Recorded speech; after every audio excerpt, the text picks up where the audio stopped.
Good afternoon, everyone, and welcome to the second Louis De Pauw and Paleontologica Belgica Award ceremony. Also, a warm welcome to everyone who is following us online today.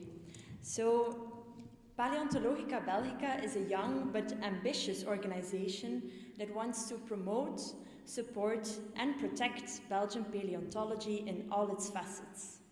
And today you can witness and participate in one of those, being the valorization of the achievements of citizen scientists and of professional scientists who engage with them, bringing together the paleontological community of Belgium. So I'm Siska, and some of you may know me from my job at the Royal Belgian Institute of Natural Sciences, where I work as a science communicator. And I myself was actually trained as a biologist. And I have to admit that, sadly, when I graduated, I knew quite little about the field of paleontology. So you can imagine that when I started at the Institute of Natural Sciences, a world opened to me. It struck me that our little country is really important for the field of paleontology and so rich in contributions to it, both in the past and today. This is really too little known, in my opinion. We have dinosaurs, whales, mosasaurs, trilobites, ammonites, corals, mammals, ferns, trees, even mushrooms. An unbelievable richness in creatures from the past have their home in Belgium, be it because they were found here or because they were brought here to be studied and safeguarded. So I have to admit, I became a huge fan. But I guess I'm preaching for the choir. I don't have to convince you what a fascinating field paleontology is and how many discoveries are yet to be made. And we have an amazing Belgian community to do so. What also struck me when I started working there is that there was this curious type of scientists in the corridors. They looked like regular scientists, they walked like regular scientists, they even talked like them, but after careful examination and interrogation, I discovered that these so-called amateur scientists, citizen scientists, are people doing science just for the sake of science, made out of 100% pure passion and with knowledge as their highest reward. I had no idea about the existence of this species, and I was and still am very moved when I think about it. It really is an incredible thing, the purest form of science there can be. So if you ask me, they deserve the highest praise and recognition because their contribution to Belgian paleontology and other disciplines can hardly be underestimated. Still too often, very talented and hardworking citizen scientists are not taken seriously, and opportunities with professional scientists are not yet enough seized. Paleontologica Belgica wants to help to change this, one award at a time. So welcome again to this celebration of curiosity, and let's get on with it. So to start, I'd like to introduce you to one of the passionate organizers of this event, Anthony Hellemond, President of Paleontologica Belgica.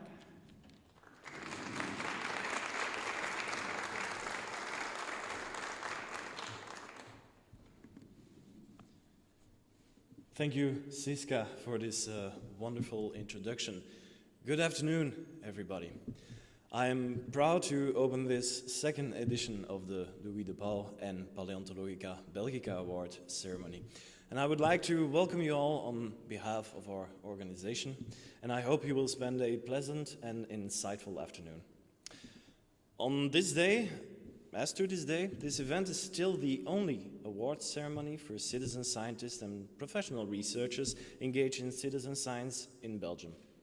And quite frankly, that is something that we as an organization would like to see changed in the next few years. As I already mentioned last year, citizen science is more than just an easy tool to obtain large data sets for research purposes. Citizen science equally includes the participation of citizens from observation to publication in all steps of the scientific method and process. And yet, this is something that often seems to be forgotten by policymakers and also in academia. And that really is a bit of a shame, actually, because in many scientific fields we see that citizen scientists are making important contributions to research from start to finish.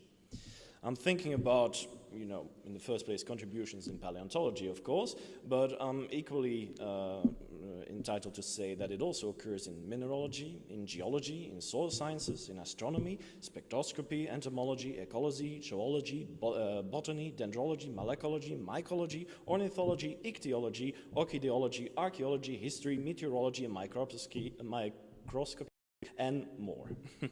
And this is not new, because within the list of fields of research that I just summed up, and I'm sorry I'm not going to repeat that again, we find within our country a lot of non-professional organizations grouping together these citizen scientists and professional researchers over their common passion for many decades already.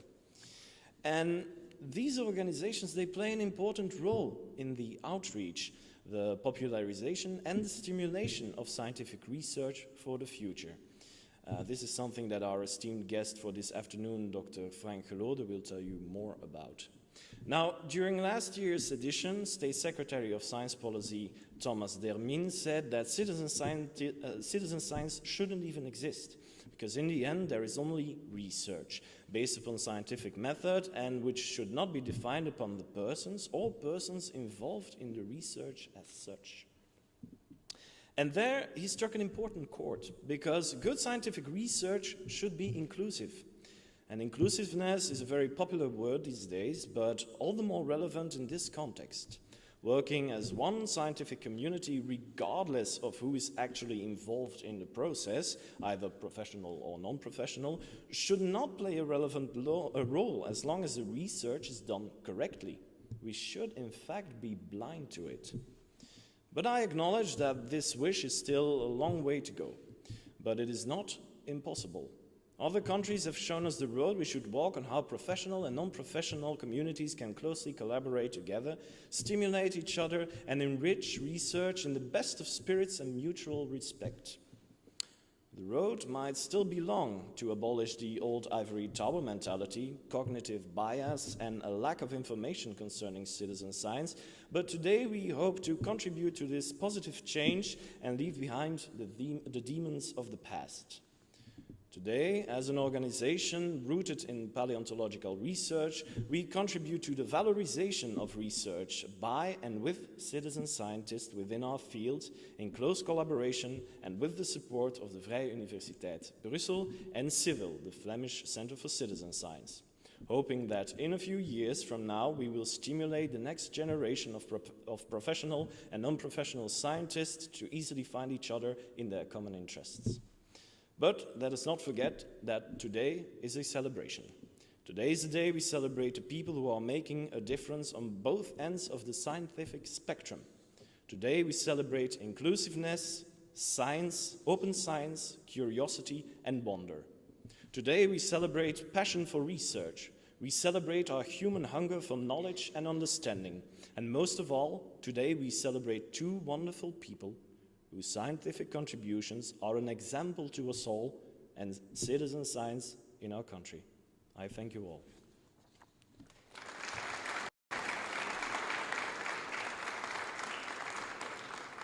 Thank you, Anthony. So the award honoring an exceptional citizen scientist is named after Louis De Pauw. But who was this man, and why was he so important for Belgian paleontology? Shanna van Houwenmeijer is a historian working for the workshop Intangible Heritage and an expert of the way the iguanodons were represented in the Belgian newspapers at the time. She will take you back to the days of Louis De Pauw, who, with no academic background, played a major role in the salvage of the most iconic masterpieces of Belgian paleontology.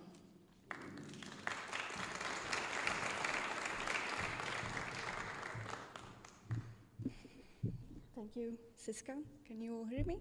Okay, great. Hello, good afternoon, everyone. I'm Shanna van Houwenmeijer, and today I am going to talk to you about the life and heritage of Louis-François De Pauw. who, as I'm sure of, does not require an introduction. Oh, I'm sorry. Does not require an introduction for today's audience. He accomplished a great many things. His name is linked to the mammoth of Liège, the iguanodons of Bernissart, and of course the fossil cetaceans of the Antwerp area. He also went by many titles: paleontologist, archaeologist, preparator, naturalist, taxidermist, and of course citizen scientist. It is all the more interesting to know how he began his scientific journey to international paleontological stardom with the excavation, preparation, and mounting of, among others, the Bernissart iguanodons. And it is in his memory today that we grant this award to a citizen scientist or student who made a special contribution to Belgian paleontology. Louis De Pauw was born as Ludovicus Franciscus De Pauw in the middle of the 19th century in Sint-Niklaas as an innkeeper's son. At a young age, Louis became interested in osteology and anatomy and actually became an autodidact in these fields. And despite limited financial income and significant monthly costs to sustain his family, his passion for study and knowledge never waned. And as a young boy, he even saved up every penny to buy Georges Cuvier's classic 1812 memoir on the study of fossil quadrupeds. A small feat, perhaps, but it only illustrates De Pauw's persistent nature and tenacious character. It was only the beginning of his life's dedication to self-study and self-development by the study under the motto Scientia e Conscientia, or science and consciousness. He never seemed to slow down and patiently but surely went straight for his goals. Fortunately for De Pauw, he was at the right place at the right time. De Pauw lived during the Second Industrial Revolution, also called the Age of Synergy, where innovation and discoveries were developed by new scientific insights. His enthusiastic character, the passion and the dedication for his work, as well as his technical and observational skills, were useful assets during the great historical events within the paleontological, archaeological, but also anthropological fields of his day. As a young man, around 1864, De Pauw lived in the city of Aalst, where he worked as a preparator in a private taxidermy atelier. And looking back on his early career, De Pauw said, "One day I had the idea to preparate both the skin and skeleton of the same individual. This money-saving procedure was very interesting from a scientific point of view, and of course, he was right." He then shared this taxidermal insights with the first director of the Museum of Natural History of Belgium, Baron Bernard de Bus de Gisigny. This was, of course, well received, for not long after that, De Pauw started working as assistant preparator in the ateliers of that very same museum. And it was during these formative years that De Pauw would realize a more practical, mobile mounting system for different skeletons. During that time, the remains of a woolly mammoth were stored in the cellar of the museum. This nearly complete skeleton was found in 1860 during construction works near the city of Liège, as you can see here. Unfortunately, the skull itself had been broken into 200 pieces during the transport to the museum. And it sat there for several years, even after De Pauw had realized his mobile mounting system in 1866. But with the arrival of Edouard Dupont, the museum's new director, this all changed. Dupont saw great potential in De Pauw and allowed him to mount the mammoth according to his new system. You see, the thing that was so novel about De Pauw's technique was that each individual bone of the skeleton was placed in a steel frame by pressure screws. And with this method, no bone had to be drilled or damaged. It also had the advantage of easily removing each individual bone without having to dismount the entire skeleton, as of course you can see here. It is famously said that this particular setup allowed De Pauw to dismount a complete skeleton in 30 minutes and remount it in around 65. And this unique method earned him international recognition, and the reconstruction of the Lier mammoth was of course called a masterpiece. But De Pauw didn't need to cross borders to gain recognition by his peers. Louis was also laurelled for his handling and preparing of the Antwerp cetaceans by no other than Professor of Anatomy and Zoology, Professor Pierre-Joseph van Beneden, who studied the fossils of Antwerp for nearly 20 years.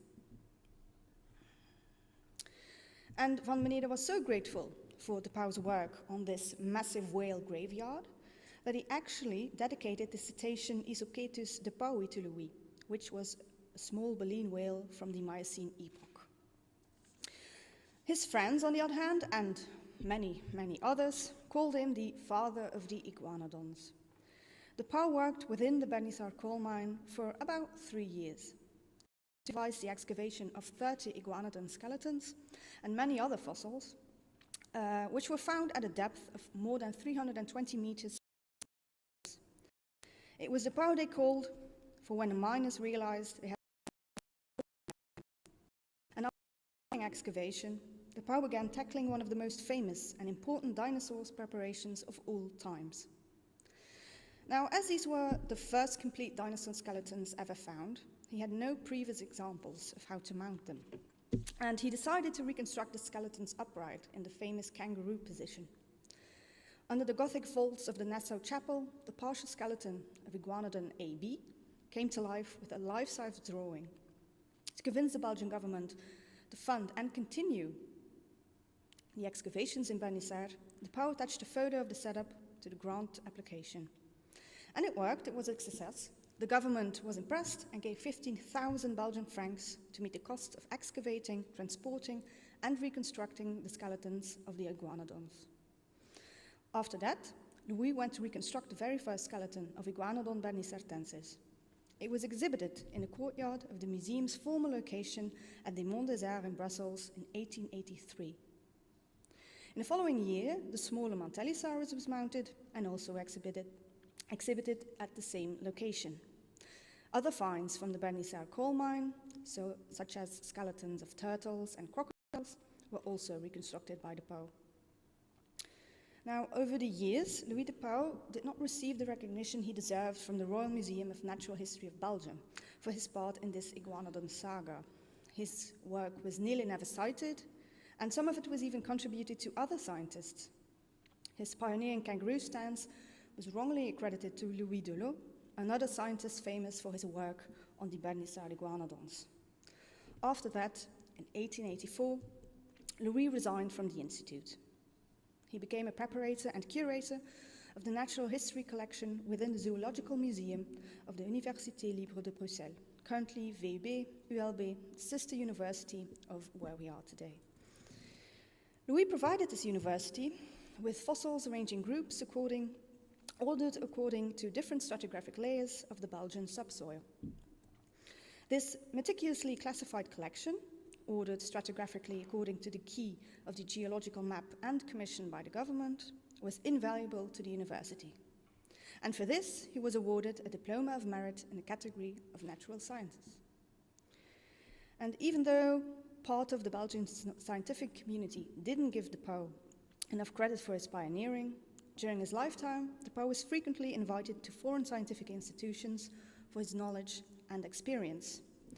For example, in 1906, Louis went to Bucharest to consolidate and assemble the skeleton of a Dinotherium giganteum, as demanded by Professor Stefanescu, director of the Bucharest Museum. This collaboration did not run smoothly, as the provenance of the bones were cause for discussion between the two scientists. Furthermore, the bones were consolidated with a mixture of plaster and resin, and not with a mixture of glue and gelatin, as a result of which the bones were in an even worse state than when they were collected. Louis didn't want to work this way and returned to Brussels without completing this work. Now, after a long and great career, Louis De Pauw died on August 10th, 1918, at the old age of 74. In the reactions following his death, his contributions to science in the late 19th and the early 20th centuries were listed and praised. And although Louis De Pauw had academic training, as a self-taught scientist, he was enormously skilled in the study, preparation, conservation, and assembly of fossils. However, Louis was of course more than just the skeletons he reconstructed. The history of archaeology and anthropology also appealed to him. And in 1893, in the Bulletin de la Société d'Anthropologie de Bruxelles, he and Émile Hublard introduced a system of pre-printed index cards to stimulate a more scientific approach to archaeological excavations for, among others, amateur archaeologists. De Pauw, during his lifetime, was able to count on great international interest and enjoyed a great deal of attention. However, the knowledge, talent, dedication, skill and ideal service of science were at risk of being lost in the course of history. But of course, as from 2020, Paleontologica Belgica tries to right this wrong with the Louis De Pauw Award. This award is intended to bring under the attention his pioneering work carried out more than 100 years ago. The award is a tribute to Louis's life's work, which is exhibited in museums and stored in the repositories of scientific institutions all around us. Thank you very much.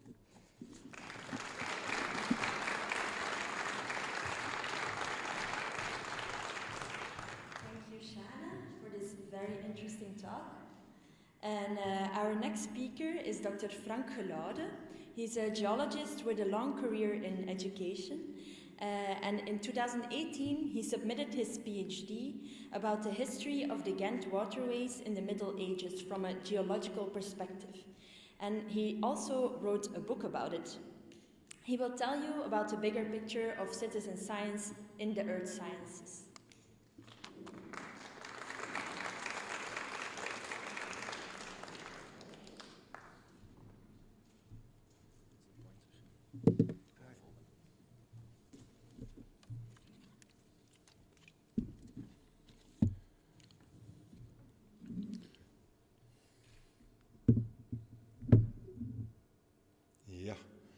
Good afternoon, everybody.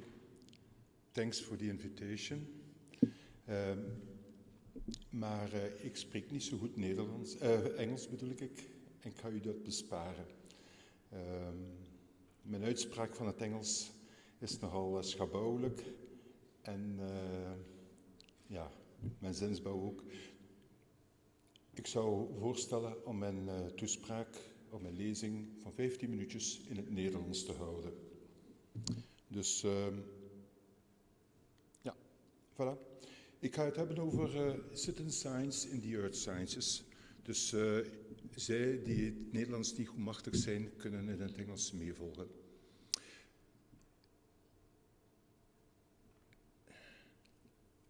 Er zijn een aantal spanningen, en daar wil ik eigenlijk wel mee beginnen.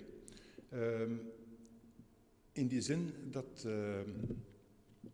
in ons hobby, zal ik maar zeggen, in die burgerwetenschap, dat er een spanningsveld is tussen amateurs en professionals. Er is een probleem met toegankelijkheid van groeves, klifkusten, private gronden. Er is een probleem met de collecties die veel verzamelaars hebben opgebouwd en wat daarmee moet gebeuren. Er is een probleem met de clubs, die verenigingen. Niet allemaal zitten ze op dezelfde lijn. Ja? Ook niet voor niets, en daar zal ik straks dieper op ingaan, hebben we ook een deontologische erecode opgesteld. Ja? Hoe dat we met fossiele zoeken moeten omgaan. En dan een laatste probleem is zeker hoe staan we tegenover de handel. Ja? De handel in fossielen en andere geo-objecten. Nu, ik raak het alleen maar aan. Het is niet de bedoeling om hier met een discussie te beginnen of een oplossing voor te dragen. Het is alleen maar een keer aftasten. Mijn eerste vraag als ik aan die lezing begon, bij de voorbereiding, was: hoe maken we een onderscheid tussen een amateur en een professional? Is het een diploma, de tijd die je eraan besteedt, de focus op onderzoek, het bezit, ja, de passie waarmee dat je je hobby beoefent, het loon dat je ervoor krijgt of de wetenschappelijke waarde? Het is heel moeilijk. Ik ga je straks een paar voorbeelden tonen. En ja, ik ben er nog altijd niet uit hoor. Ja. Ik weet wel dat we ook 30 jaar geleden, als we de code hebben opgesteld, dat we ook daarover gediscuteerd hebben. En we hebben toen 3 groepen menen te kunnen onderscheiden. De pointer maakt niet veel zin uit. Namelijk een professionele geoloog, of een amateur geoloog, of een handelaar. Ja, dus een definitie zoals een ander, en ik ga zeker niet dat dieper op ingaan. Het is een discussie op zichzelf. Maar ik heb mezelf als voorbeeld genomen. Ik ben nogal, moet ik zeggen, dubbelzinnig op dat vlak. Ik ben afgestudeerd ooit als geoloog en dan nog in de natuurwetenschappelijke richting, dus als paleontoloog. Je zou kunnen verwachten van oké, ik mag die titel dragen, maar in feite heb ik die job nooit uitgeoefend. Ik heb, zoals al bij de inleiding ook al gezegd geweest is, namelijk altijd in het onderwijs gestaan. Is het nu niet in het middelbaar, is het aan de Universiteit Antwerpen en ook aan de UGent. Wat ik wel gedaan heb, is 40 jaar, meer dan 40 jaar, fossielen verzamelen. Voornamelijk van de Cablonnet. Ik ben ook al meer dan 30 jaar, ik ben de tel kwijt hoor, meer dan 30 jaar de voorzitter van Nautilus Gent. En komt er nog een keer bij dat ik dus een paar jaar geleden zelfs een doctoraat heb behaald. Niet echt in de paleontologie, dat moet ik toegeven, maar toch wel in de geologie. Ik heb vanuit een geologisch oogpunt geprobeerd een geschiedenis van de stad te reconstrueren. Paleontoloog, nee, professional, ook niet. Het hoogste wat ik misschien kan zeggen van mezelf is dat ik een geoloog ben.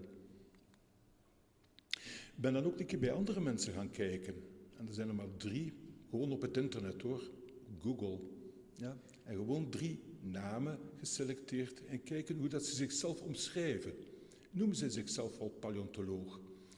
En namen, omschrijvingen, beter woord, omschrijvingen die ik tegengekomen ben, was bijvoorbeeld fossiele jager, ja, amateur paleontoloog, professionele verzamelaar en nog de top vind ik van al, een professionele amateur. Ja, daar heb je de perfecte combinatie van de 2. En gewoon om er 3 uit te kiezen, bijvoorbeeld William Walker, dus gewoon een verzamelaar die in 1983 een klauw heeft gevonden van een nieuwe dinosaurussoort. Of dan moet je denken van Mantel, een dokter, die zijn verzameling heeft samengesteld door fossielen te kopen. Ja, heeft ze zelfs niet eens gezocht, maar hij betaalde de arbeiders, de mijnwerkers in groeves, om fossielen bij elkaar te brengen. Of dan moet je denken van Mary Anning, misschien wel de meest gekende, die vrouw die in het begin van de 19e eeuw gewoon fossielen zocht en verkocht. Dat was haar job. Nu, zoals ik daarnet al zei, verwacht van mij geen antwoorden. Ik wil alleen maar een aantal zaken aanbrengen.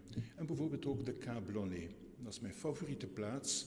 Maar ik denk dat voor veel mensen ook het eerste contact is met de geologie. Ik ben ervan overtuigd dat het merendeel van jullie allemaal die Cablonnet al bezocht hebben als de meest toegankelijke vindplaats waar je iets kunt vinden. Niet altijd even gemakkelijk, ja, maar een eerste kennismaking met stenen en met marcasiet, een stukje van een ammoniet, knollen en allerlei bizarre zaken die daar te vinden zijn. Ik stel ook vast dat er heel veel zoekers gewoon rondlopen, wandelaars bijna, die elke steen omdraaien. Het is dan ook spijtig dat men ook alweer een tijdje geleden, meer dan 30 jaar geleden, een kapverbod heeft ingesteld vanuit de Franse overheid, waarin het verboden is om nog te gaan zoeken. Maar als je goed leest, is het in feite, je mag wel oprapen, je mag wel niet met dynamiet en met een hydraulische hamer zoeken, maar het is toegelaten. Maar misschien wel de sterkste zoeker, de sterkste vernieler, moet ik zeggen, is de natuur. Zeker aan die Cablonnet, zeker als je al 40 jaar naar dezelfde plaats terugkeert, dan moet je toegeven dat die kust geweldig achteruit gaat. En keer op keer, jaar na jaar, zie je die blokken die gevallen zijn, dat die verdwenen zijn en dat er nieuwe zaken naar beneden zijn gekomen. En zo kom ik bijna naadloos bij een topverzamelaar. Het etiketje dat je hem wilt geven is nu een professionele amateur of een amateuristische professional, maakt mij niet uit. Maar ik denk wel dat ik Louis en Rachel de Putter hier mag aanhalen. Wat die in meer dan 40 jaar samen heeft gebracht is, ik zoek een woord, kom het woordje waanzinnig veel, excellent, verschrikkelijk veel. Hij heeft een hele grote collectie samengebracht. alle fossielen die je maar kunt vinden, die je maar kunt bedenken, heeft hij gevonden. En niet alleen dat, hij heeft die allemaal uitgeprepareerd. Ja, heel veel kapot in het begin, maar op het einde van zijn laatste 5 à 10 jaren, bijvoorbeeld, zocht hij alleen maar vissen. Geen ammonieten, hè? Schelpjes, zeeegels, daar keek hij niet meer naar, vissen. En hij had voldoende aan een hele kleine aanwijzing in een rotsblok om die vis, en vaak volledige vissen, uit te prepareren. En al die stukken zijn dan nog gelabeld zoals het hoort. En zo kom ik bij een volgend probleem, een volgende spanningsveld, bij die citizen science, zoals het onderwerp ook is. Wat doe je met die collectie? En dat is nu al meer dan 3 jaar wat ik mij heb genomen om daar een goede bestemming voor te zoeken. Ik moet zeggen, het valt niet echt mee. Ik dacht dat heel wat musea, instituten enthousiaster zouden zijn om dat over te nemen. De argumenten die ik gehoord heb, is talloos. Ik ga niet in detail gaan, maar men krijgt te veel collecties binnen. Men heeft een slechte ervaring met middelmatige collecties. Men heeft te weinig personeel. Ja, men heeft te weinig plaats in het museum. Problemen met het passeren van de grens, dat heb ik ook al horen passeren. Ja. En corona, ik geef toe, ik ben misschien op een verkeerd moment aan mijn zoektocht begonnen om die collectie een goede locatie te geven. Maar het blijft inderdaad een opgave, hoor. Het is de 2 uitersten tussen containerpark en een museum. Maar sommige collecties vinden inderdaad toch verdienen beter. En daarin spelen de amateurclubs, denk ik, een hele belangrijke rol. Ik denk dat niet kan onderschat worden. Van activiteiten, we komen bijvoorbeeld maandelijks samen, maar we doen allerlei activiteiten, kwestie van de aardwetenschappen, aantrekkelijk te maken. En die eerste kennismaking een beetje dat niveau naar omhoog te krijgen. En zoals jullie hier kunnen zien op de dia links, is dat een Nautilus-excursie van 2013, nog niet zo lang geleden. En op dat moment is het wel goed om in een groep een stukje van een onderkaak van een Platypterygius te kunnen uitgraven. Alleen, dat moet ik onmiddellijk toegeven, was mij dat nooit gelukt. Zelfs niet met 2. Maar het feit dat je met 3, 4, 5 mensen elkaar kunt meehelpen, dat stuk, in 300 stukken was het gebroken, te bergen, dat was een meerwaarde. En zo komen we ook bij de Raad voor Aardwetenschappen, de vereniging die de clubs moet verenigen. Dat is een lastige bevalling en het is tot nu toe ook al een heel lastig leven geweest voor die vereniging, moet ik zeggen. Ik denk dat een aantal onder ons al een aantal vergaderingen hebben meegemaakt. Het aantal leden schommelt rond de 10, maar er komen er soms bij, er vallen er weg. Het is heel moeizaam. Wat zijn de doelstellingen voor die club? Ik denk dat die ook wel een belangrijke rol te spelen heeft in de burgerwetenschap. Dus een goede relatie onderhouden tussen de clubs. Informatie uitwisselen, een discussieforum wezen, maar dan voornamelijk een link, een verband te vormen met al de regeringen die we hebben, de landeigenaars, uitbaters en de wetenschappelijke wereld. En dan tenslotte, misschien nog wel het belangrijkste, een deontologische erecode te promoten. Ook dat is lastig om dat te handhaven. Lastig om dat uitgelegd te krijgen. Maar ik denk toch wel dat het belangrijk is. Belangrijk is om zeker naar de buitenwereld een beetje van het negatieve imago van een fossieljager, om daar vanaf te geraken. Een fossieljager is nogal negatief. We moeten eigenlijk eerder naar een goede amateur, ja, zoals ik daarnet ook al gezegd heb, een professionele amateur kunnen evolueren. En dan natuurlijk wat met het verzamelen van fossielen. Ik vind dat zelf ook heel moeilijk, mijn houding daar tegenover, want elk stuk, elke vondst, elk fossiel heeft een bepaalde waarde. Dat kan emotioneel zijn, hè, mijn eerste vondst. Maar het kan ook heel mooi zijn, esthetisch. Dat kan een verzekeringswaarde hebben. Het kan een wetenschappelijke waarde hebben. Het kan een commerciële waarde hebben. Maar wat me de laatste jaren opvalt, dat het bij sommige mensen ook een prestigeobject is geworden. Vooral in de Verenigde Staten zijn er blijkbaar een aantal acteurs en multimiljonairs die erop staan van een half dinoskelet in een hal te kunnen opstellen. Ja, en ik moet zeggen, die discussie loopt niet alleen bij de paleontologie, bij de fossielen, maar evenzo bij de mineraalverzamelaars als bij de archeologische stukken. Oké. Burgerwetenschap. Ik probeer daar een besluit te gaan. Burgerwetenschap is belangrijk, kan een belangrijke rol spelen. Ik denk alleen dat onze plaats nog niet echt goed duidelijk is. En ik denk dat we misschien nog eens daarover moeten nadenken. Spreken wat we kunnen doen, wat onze zwakheden zijn. Een van die punten waar ik toch aan dacht is dat, die ik vaststel, is dat bij beginnende verzamelaars dat het heel moeilijk is om beter te worden. De drempel waar je over moet geraken is nogal moeilijk. Ik krijg het misschien moeilijk uitgelegd, maar veel beginnende verzamelaars laten zich onmiddellijk afschrikken naar de complexiteit van die chemische formules, van de Latijnse namen, van de moeilijke vondsten, het preparatiewerk. Er komt zoveel bij te kijken dat heel veel beginners heel snel afhaken. Een tweede punt waar ik heel veel moeite mee heb, is dat heel veel beginnende zoekers echt een basiskennis van geologie nodig is. Ook de paleontologen. Ik sta versteld hoeveel mensen aan de voet van een klif maar blijven babbelen, kappen, zoeken, picknicken, zonder goed te beseffen op welke gevaarlijke plaats dat ze zich bevinden. Hoe dat sommige verzamelaars met zand omgaan. De zand is een vrij gevaarlijke materie, dat vrij zwaar is, dat heel gemakkelijk in beweging te zetten is. En 1 à 2 jaar geleden hebben we nog het geval gehad van een jongetje in Hoevenen, en dat bij het zoeken van haaientanden bijna bedolven is geraakt. Zand, denk ook maar aan drijfzand, is een materie die je moet kennen. Je moet dat goed beseffen waar je mee omgaat. En dan mis ik soms.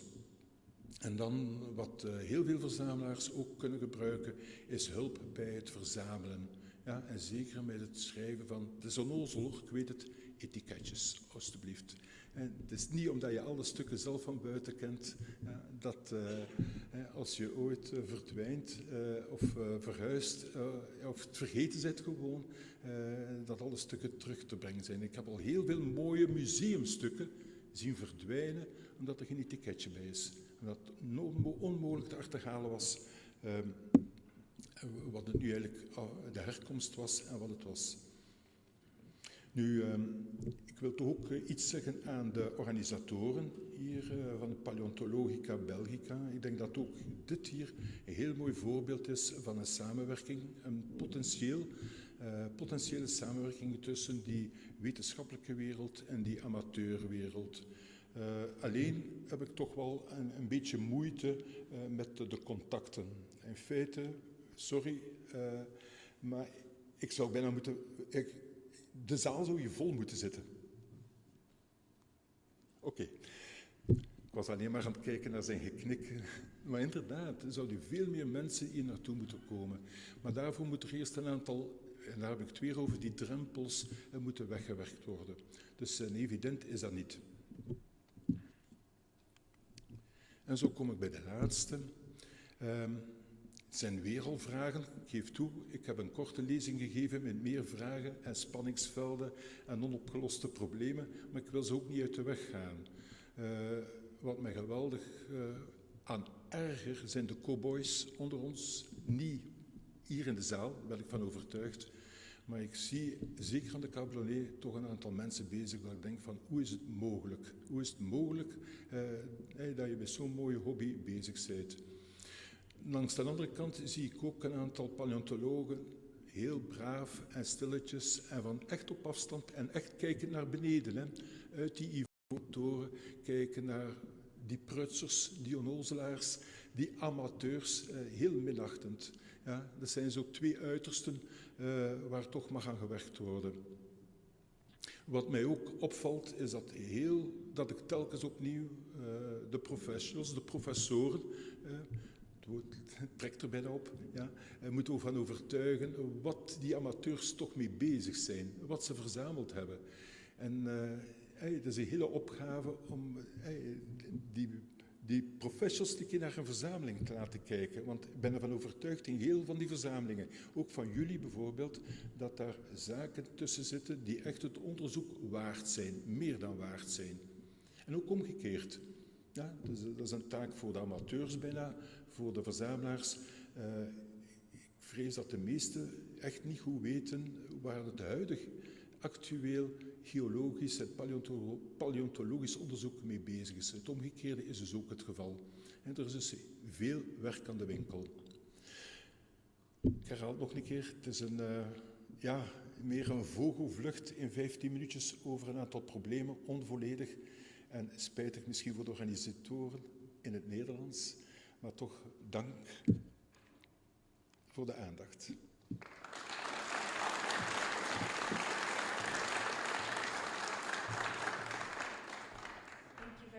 Frank, for your interesting insights. So I think we all noticed that the last years citizen science is high on the agenda. Everyone wants a piece of it.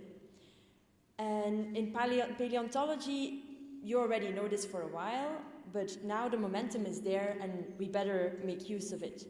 Charlotte Hens is an expert at CIVIL, the Flemish Knowledge Center for Citizen Science, and she will tell us more about the amazing work of her organization.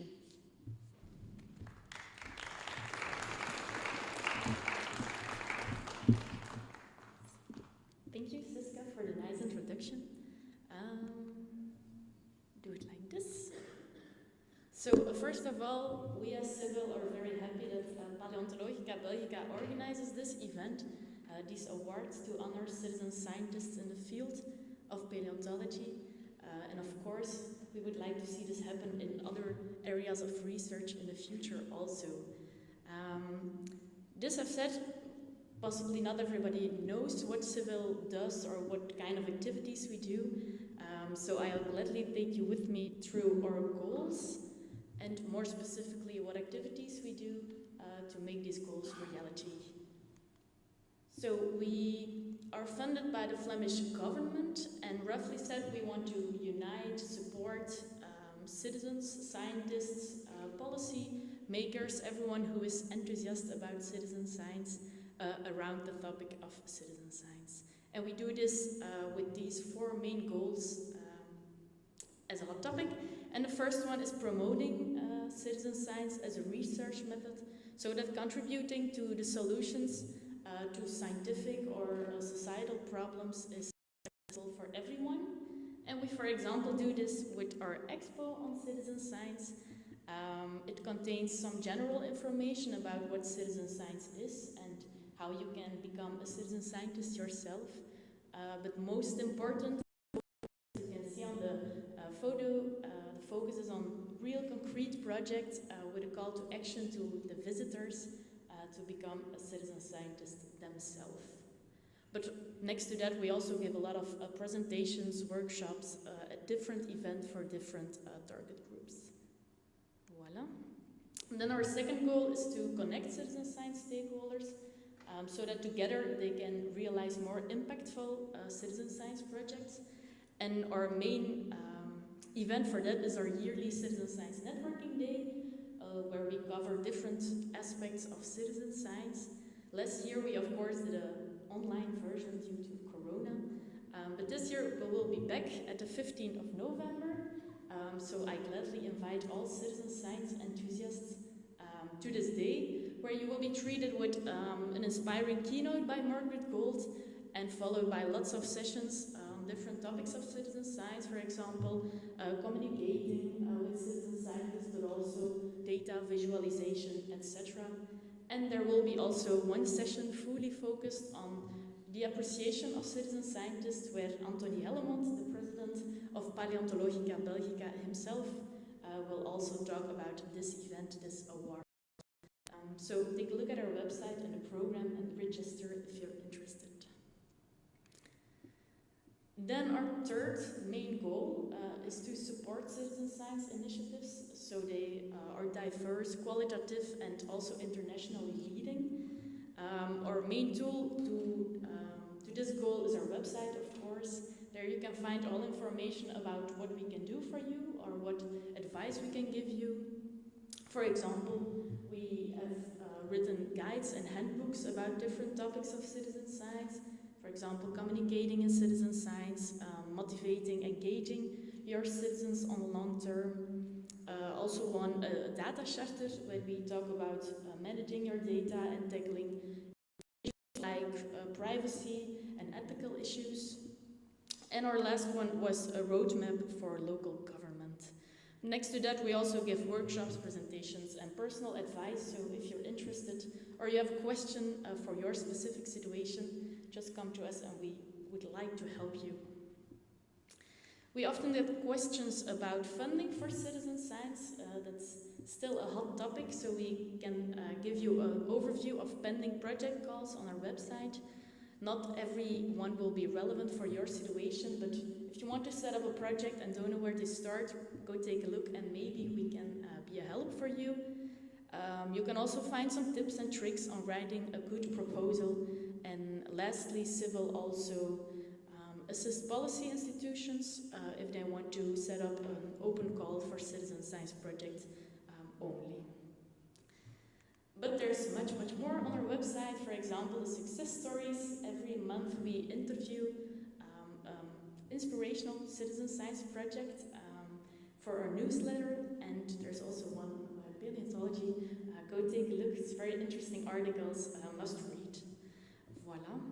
So we talked about promoting citizen science, connecting the stakeholders, supporting the initiatives. We have one left, and that's also the one we lastly added to our list of goals.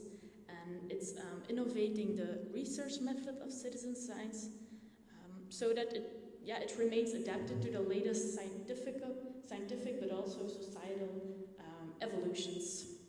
And to this end, we have our own citizen science project. It's a citizen science project about artificial intelligence, where we ask citizens about problems or ideas in their daily life where artificial intelligence could be a solution. To give you an idea, one idea a citizen came up with was a smart fridge that could detect rotten food in the fridge, and that also with that information could make you a new shopping list with what you all needed. To give you an idea.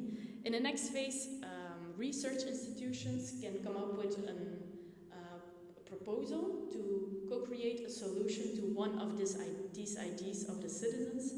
And we're now past that phase. We're in the last phase where citizens, again, can vote for their favorite project. So if you go to the website, it's covered, I see, but it's called amai.Vlaanderen. Or you scan the QR code, you can vote yourself for your favorite project that is based on the ideas of citizens.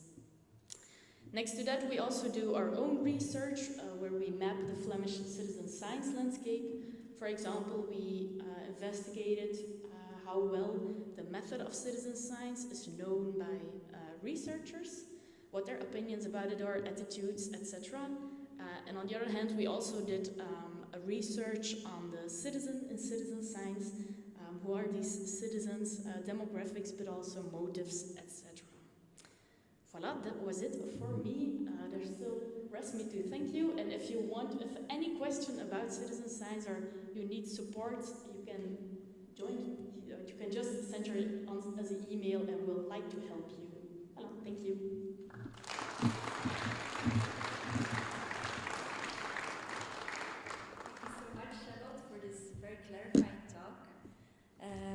So you can actually stay on the stage because we are going to the more official part of this afternoon, the first official part. May I ask the Secretary of Palaeontologica Belgica to the stage, Kevin Knowles.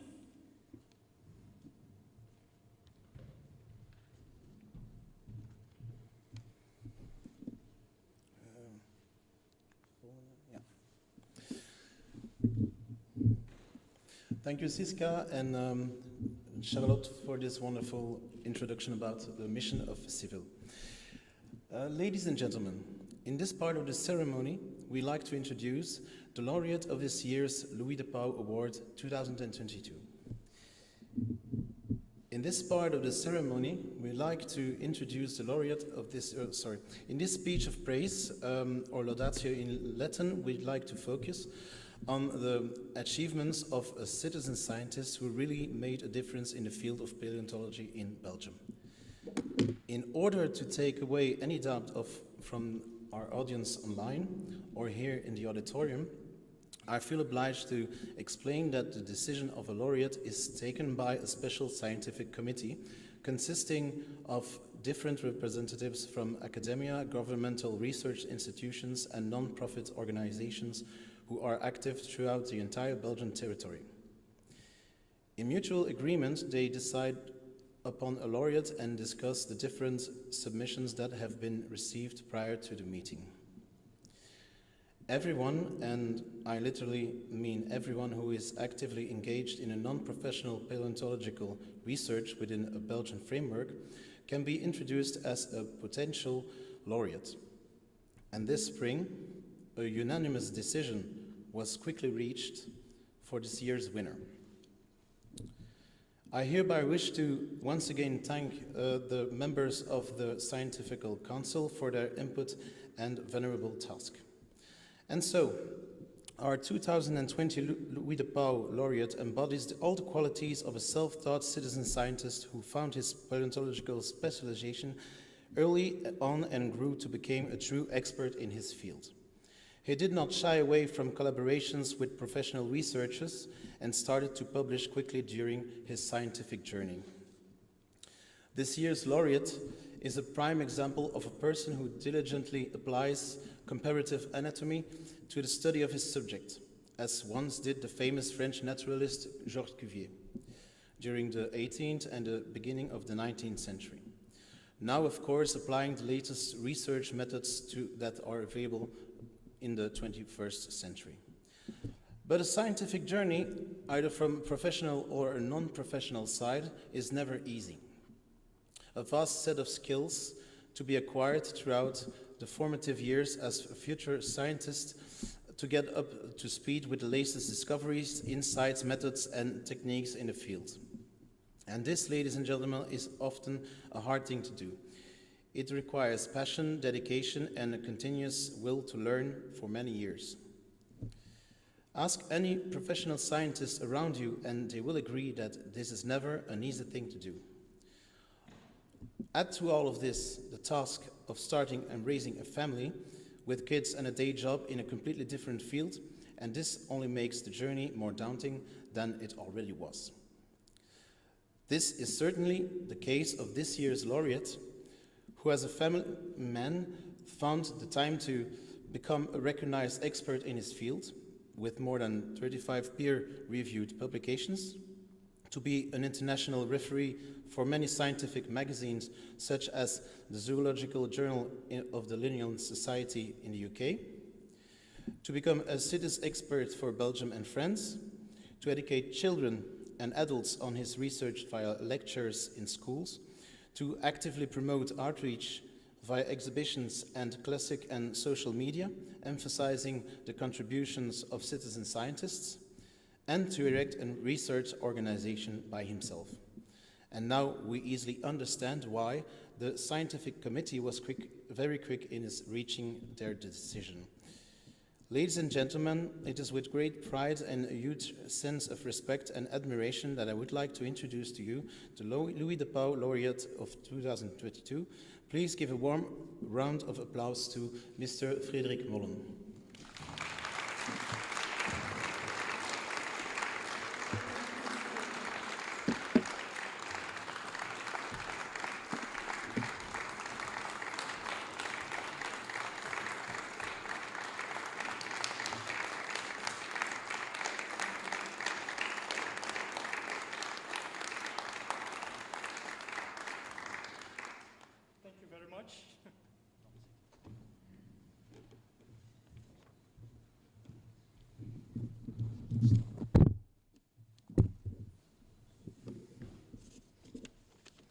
very good afternoon to all of you, and thank you for attending this ceremony.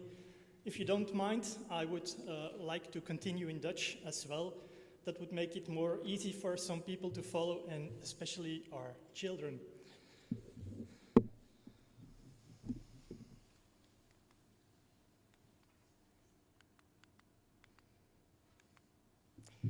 Zoals sommigen onder jullie misschien wel weten, ben ik de afgelopen jaren toch wel een groot pleitbezorger geweest van burgerwetenschappen. En het is dan natuurlijk ook de maatschappelijke erkenning daarvan, zoals die bijvoorbeeld in Nederland bestaat met de Van der Leyen-onderscheiding. En het is dan vandaag ook een hele eer om in aanwezigheid van jullie allen hier vandaag ook een van de eerste Louis De Pauw Awards in ontvangst te mogen nemen. Nu, er is ook een tweede reden waarom dat ik dit toch wel erg bijzonder acht. En dat is als je gaat kijken naar de laureaten in Nederland, de Van der Leyen-onderscheiding, dan zie je dat over die 25 jaar haast alle paleodisciplines aan bod zijn gekomen. Maar dat ras-echte haaienonderzoekers ontbreken. En nochtans is er in Nederland op dat vlak geen enkel denk Misschien heeft dat te maken dat we dat haaientanden zoeken toch te hard associëren met starters in het veld. Kinderen die spelen in het zand. Of misschien vinden we dat wel een beetje een soft discipline in de paleontologie. Wij maar 7 met onze zift in het zand, terwijl andere disciplines met hamers en beitels liggen te bonken op stenen. Maar uiteraard, niks is minder waar. Haaien zijn even belangrijk dan andere taxonomische groepen. En als je het mij vraagt, zelfs belangrijker. Want in vergelijking met die andere groepen vinden wij fossiele haaien van in het Carboon tot in het Plioceen zelfs recent in onze Noordzee. En ook in België kennen wij een enorme traditie op vlak van haaien, wetenschappelijk onderzoek. Denk aan klinkende namen, Maurice Le Riche, Edgar Casier, noem maar op. En tot slot, we denken altijd fossiele haaien, haaientanden, maar uiteraard is er veel meer. Het zijn dan wel kraakbeenvissen, maar af en toe vinden we toch ook fossiele skeletdelen. Vinden we zelfs eikapsules, zoals Stijn onlangs nog heeft gepubliceerd, of bijtmarks, sporenfossielen. Met andere woorden, er is zoveel te ontdekken, zoveel te onderzoeken. Een hele boterham. En vandaar dat ik deze award toch ook vooral een erkenning vind voor onze discipline, voor al het talent dat er aanwezig is in België, in Vlaanderen en in Nederland. Wanneer ik nu naar mijn eigen onderzoek ga kijken, dan moet ik heel vaak terugdenken aan wat de laureaat van vorig jaar op dit podium gezegd heeft. Dat was Mark Boslaars. Met name dat awards lijken te komen met de leeftijd. En als ik naar mezelf kijk, moet ik Mark op dat punt toch wel gelijk geven. Want zelf heb ik mijn eerste fossiele haaientand gevonden 35 jaar geleden.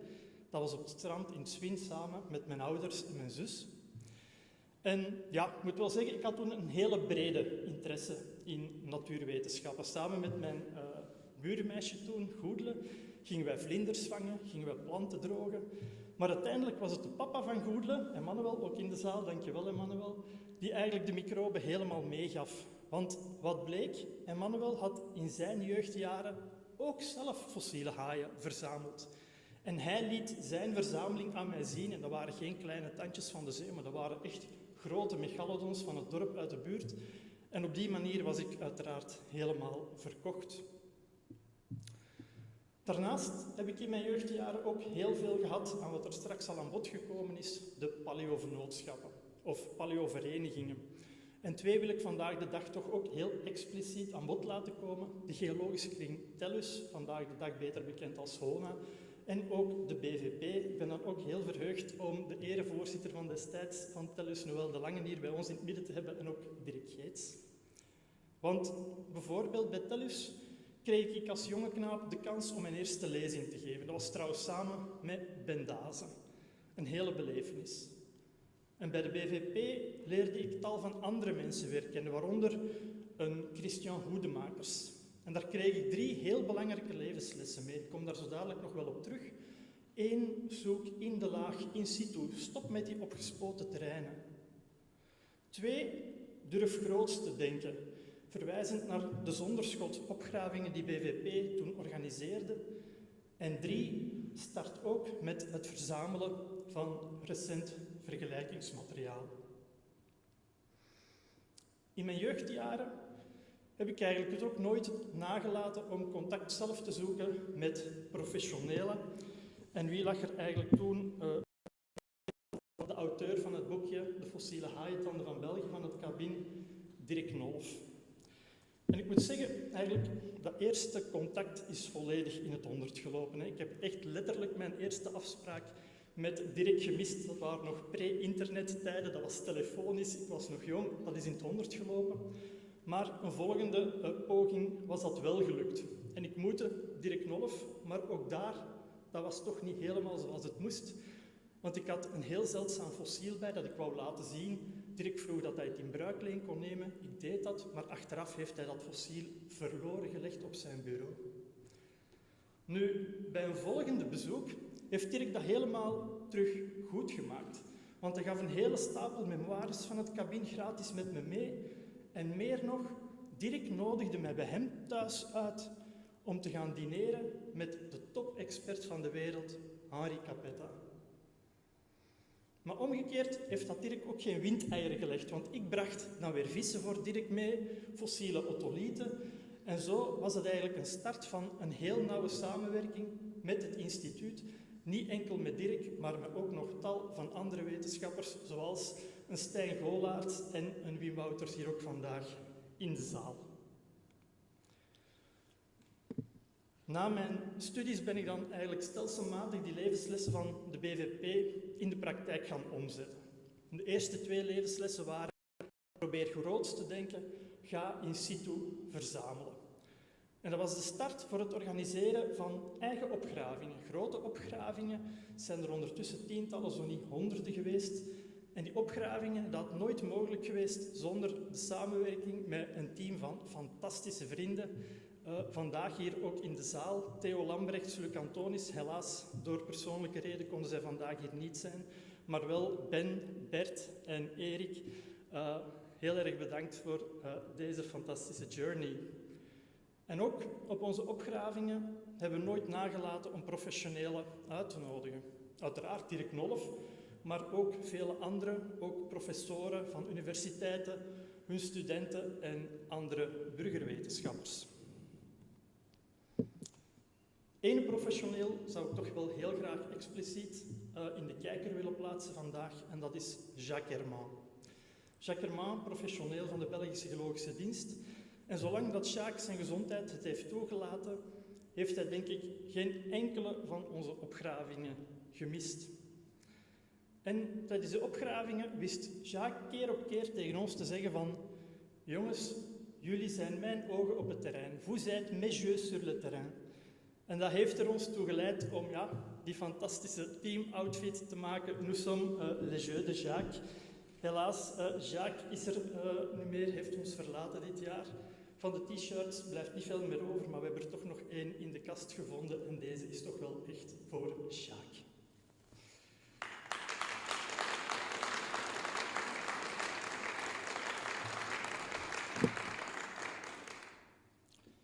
Een derde levensles bij de BVP. Start met recent vergelijkingsmateriaal. Het was Christian Goedemakers die mij voor de eerste keer meegenomen heeft naar de vismarkt in La Rochelle in 93, 94.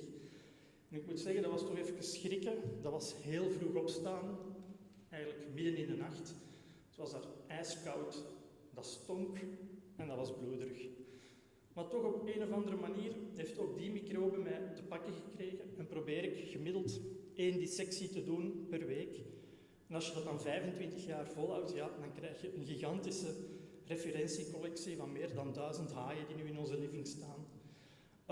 Ook de zeldzaamste soorten, en ook daar heb ik weer het geluk gehad om heel veel hulp gekregen te hebben, zowel van professionelen, zoals een Jan Halters van het cabin, als van andere burgerwetenschappers, Wim Wouters, ook professioneel, maar ook een Klaas Post. Nu, al dat verzamelen is één ding, onderzoek is uiteraard wat anders. En dat is natuurlijk niet zo evident als amateur. Ik ga even iets nemen om te drinken, een secondje.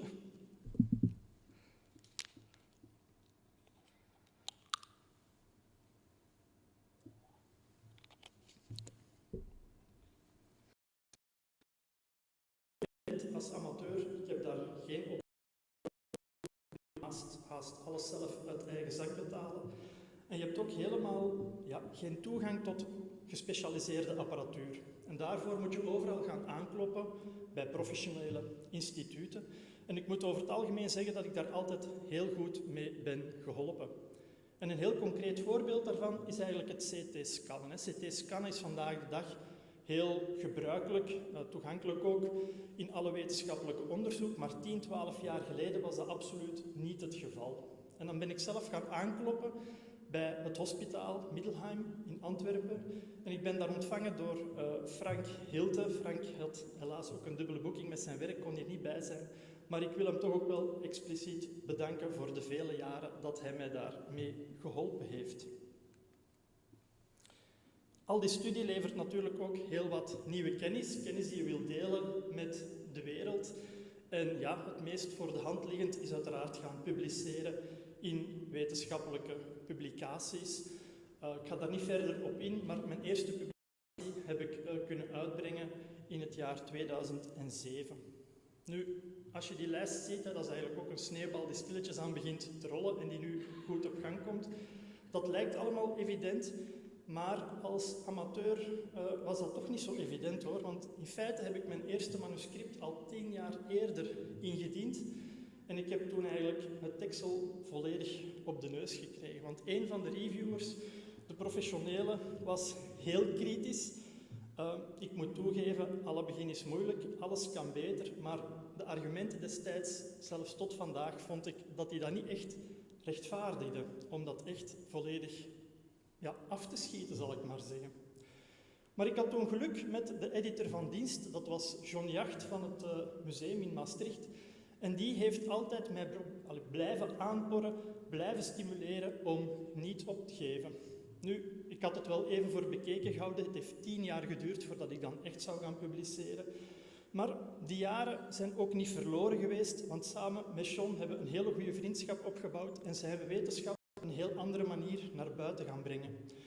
We hebben expos georganiseerd, we hebben lezingen georganiseerd, we hebben haaienmarkten georganiseerd. Allemaal heel fantastisch en ook misschien, sorry dat ik het tegen jullie moet zeggen, maar de meeste voldoening die ik daarbij gekregen had, was om toch dat verhaal te brengen aan een heel jong publiek. En ik denk dat dat te maken heeft met het feit dat ik zelf in mijn jeugd zo goed geholpen ben. En ja, dat dat toch een stukje is dat ik wil graag teruggeven aan de generatie van vandaag. Waar ik veel vragen voor krijg, maar dat is niet mijn ding, technologie of toch niet de mass media. Twitter, Facebook doe ik niet aan mee. Ik krijg wel regelmatig de vraag ook van radio, televisie om een interview te geven. Ik probeer daar aan tegemoet te komen en ik probeer ook daar weer andere collega's, verzamelaars mee in beeld te brengen. Tot daar het verspreiden van wetenschap. Je ziet, er komt heel veel bij kijken.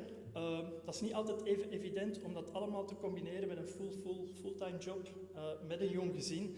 En dat betekent dat je in je vrije tijd heel hard moet gaan multitasken. In je vrije tijd, gezien of op vakantie, ja, dat er toch altijd een vleugje wetenschap bij is. De kinderen ervaren dat die evenwichten soms een beetje fout liggen of wat. Ik wil toch echt mijn kinderen en mijn echtgenoten bedanken om altijd mee te gaan. En uiteraard ook mijn ouders voor in mijn jeugdjaren zoveel rond te rijden van de ene club naar de andere, van de ene vindplaats naar de andere. En daarmee ben ik bijna op het einde van mijn presentatie. Er is nog zoveel meer te vertellen. Daar is helaas vandaag niet de tijd voor, maar binnenkort heb ik daar ook de gelegenheid voor gekregen om het net iets uitgebreider te brengen bij Paleotime in Herselt. Uiteraard zijn jullie ook daar welkom.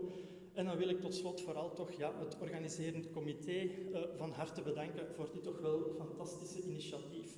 En jullie allen om op deze zaterdag naar hier af te zakken. Ik dank jullie wel en sorry voor mijn stem, maar ik ben echt emotioneel.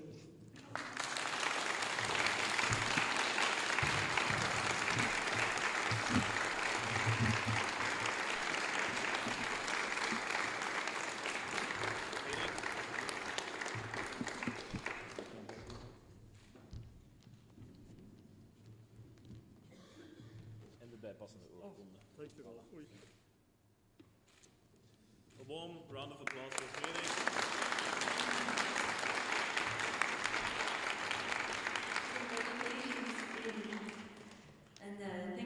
lot for all your contributions to the Belgian paleontology and to science communication as well. Amazing. So now it's time for me to welcome a colleague of mine to the stage, Dr. Jerry Bakkoyo. He's a passionate malacologist and head of the Department of Taxonomy and Phylogeny at the Institute of Natural Sciences.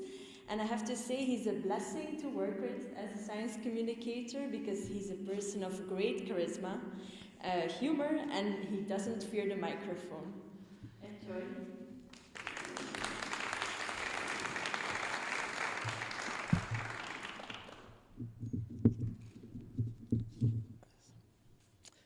Thank you very much. First of all, I would like to say that it's a pleasure and an honor to be here with you.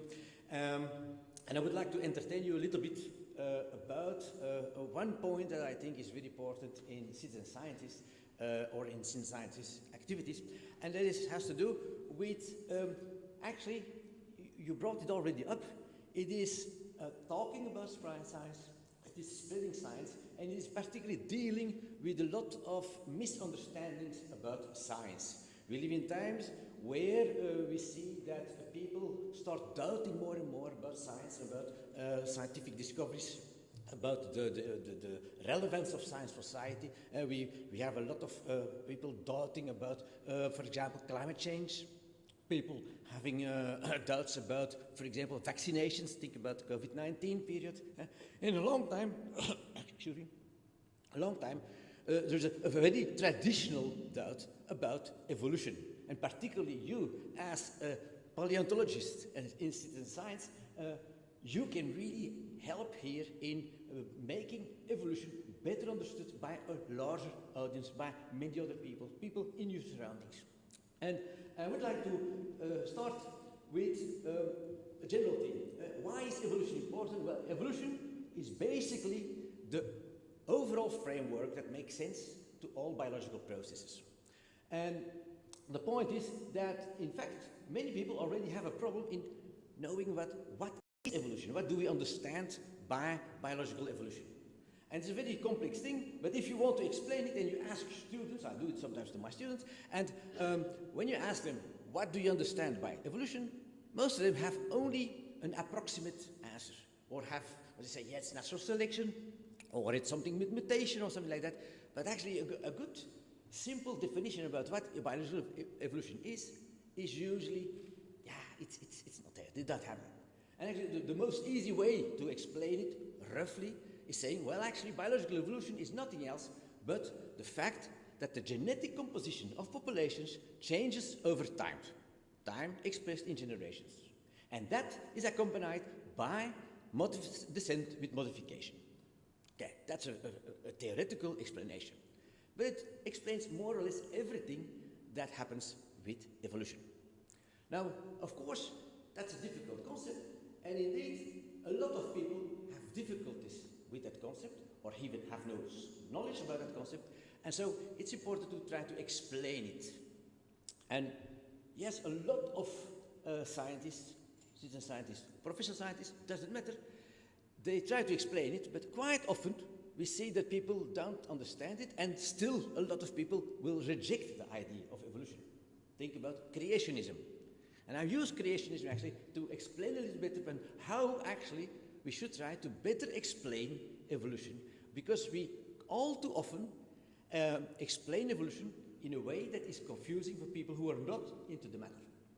And here I think that is particularly important as a citizen scientist to explain it, because it makes you working with evolution as a paleontologist, and so it is good to be able to explain that to your to people around you. And this is actually a good thing in the fight against the denial of science, or in the underestimation of the importance of science, or the rejection of science, or the science seen as a kind of a complot against society. And I go back to that to about a little bit less than 20 years ago. Europe in 2005, 2006, 2007, Europe was shocked by an action of a Turkish creationist. And actually, it is a little bit nasty, I have to say this, but he could call himself probably a citizen scientist, but a poor, bad one. Let me be very clear. This is not to copy, but actually, the same time, what he did was very interesting. So he sent around in Europe this book.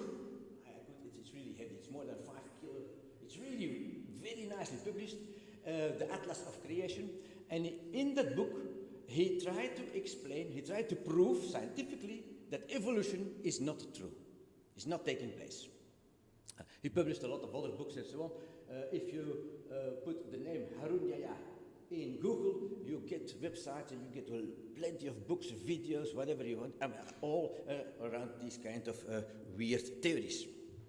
Now, the funny thing is, it's a pure creationist, so he's rejecting evolutionary thinking, you know. But the interesting thing is that this book I used also in my courses at the university to challenge students. And it is interesting because it puts our nose onto the problems that we sometimes provoke ourselves. As a scientist or a citizen scientist, we might quite often explain things in such a way that the non-professional people, the people who are not working in this field, might have difficulties in understanding and will see the whole idea of evolution as something contradictory. So let's look a little bit how he does it. It's quite funny and interesting at the same time. I have not said that you have to look at this book as a good book about evolution. Definitely not. So what does he do? He tries to prove that evolution is not true. And how does he do so? He takes a fossil species, fossil taxon, and then he shows the recent one and he says, well, here in this case a fossil crinoid of 350 million years old, doesn't matter, a fossil crinoid, and he says, here a recent one, a fossil crinoid, a recent crinoid, so no evolution. Crinoid, nothing has changed. So, yeah, of course I use this to my students, biology students. I myself am not a biologist, I am a biologist anyway. The first thing they should remark, but they usually don't, but yes, but these things here, that are not crinoids. These are sabellate fanworms. So these are polychaetes, annelids. This is not only another phylum, it's even another superphylum. It has nothing to do with crinoids. So that was pointed out to Harrier. So Mr. Harrier, you made a little mistake and you compare this fossil crinoid with a recent sabellate fanworm. These things have nothing to do with it. They have no near. Okay, no problem. Then I replace this photo by this photo. And these are now, it's seed tulips. No, these are colonial ascidians. Again, another phylum. So it may be a little bit closer to crinoids, but another phylum. That's the way how he tries to do things. And the interesting, I come back on this, is of course he is here seduced by morphological similarities. And he takes these morphological similarities as an indication of relatedness. Another case here, he says, here I have a fossil eel, and here I have a recent eel, a fossil eel, recent eel, no evolution. Again, it was pointed out to him that this is not an eel, but it's a sea snake. Quite different thing. So he said, oh, no problem. He said, okay, I replace the sea snake by this, and by this. And all these things are the same as the fossil eel. Well, again, of course, these things, for example, these are lampreys, or not eels. So he's actually mixing up things based on a superficial similarity. And he goes on like that. It's an interesting point you want to make here. You come here, and does the same thing with insects. Here you see, for example, a recent caddisfly, and here a caddisfly in amber. And it says a fossil caddisfly, a recent caddisfly, no evolution. If you look very carefully, what you see here, at the end of the body, this is not a sting, or something like that. No, this is an iron angle. So the recent caddisfly that you use is not a caddisfly, it's a fish lure. Taken from a website from a company that produces fish lures. Natural, that should look like something, but yeah, they produce fish. And here actually he says, yeah, voilà, here a fossil spider, a recent spider, spider, no evolution. Again, if you look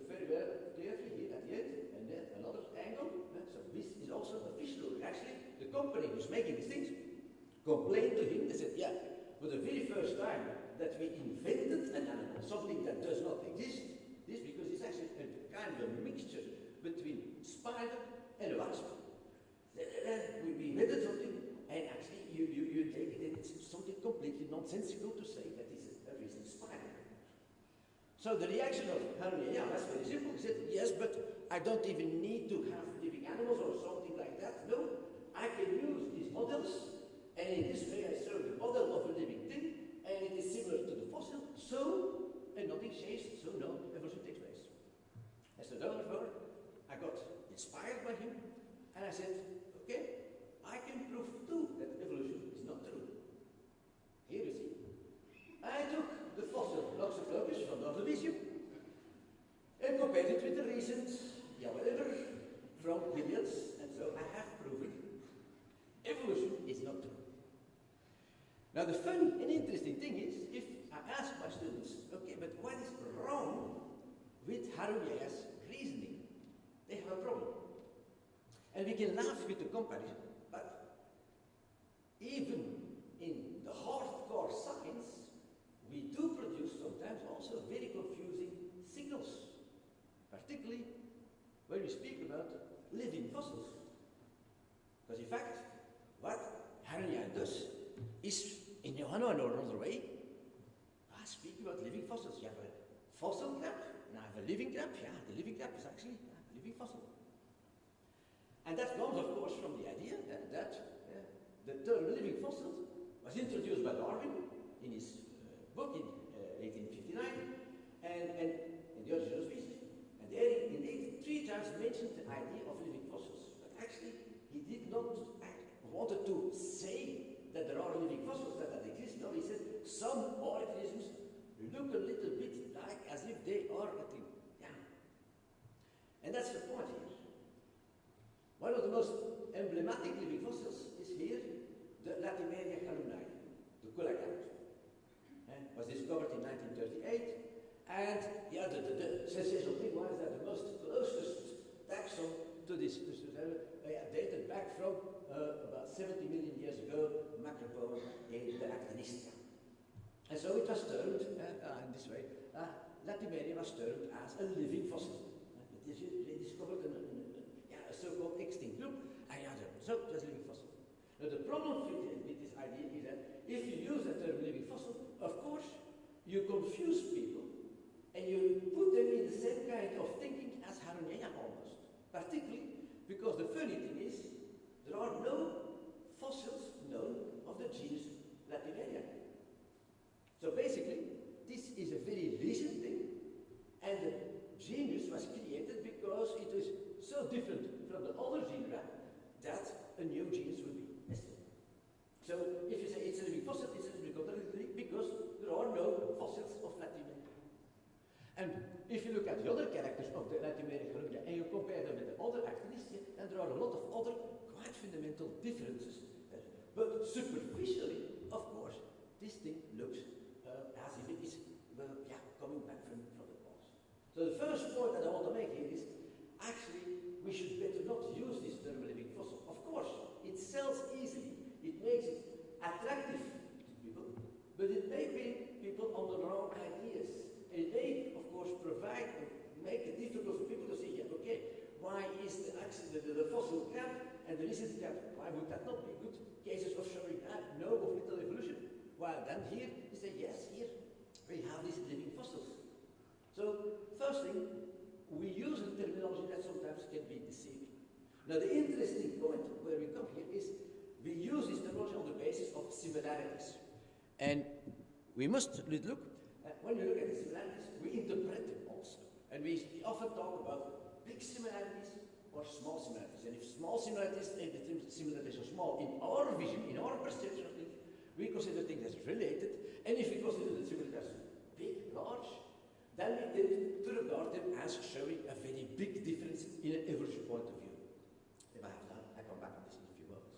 Now, the interesting thing also in this example is when we look at the phylogenetic tree of the Actinistia, with here the Latimeria, then we have the tendency to talk or to say, yes, well, the basal taxon, here, this one here, Miguashire,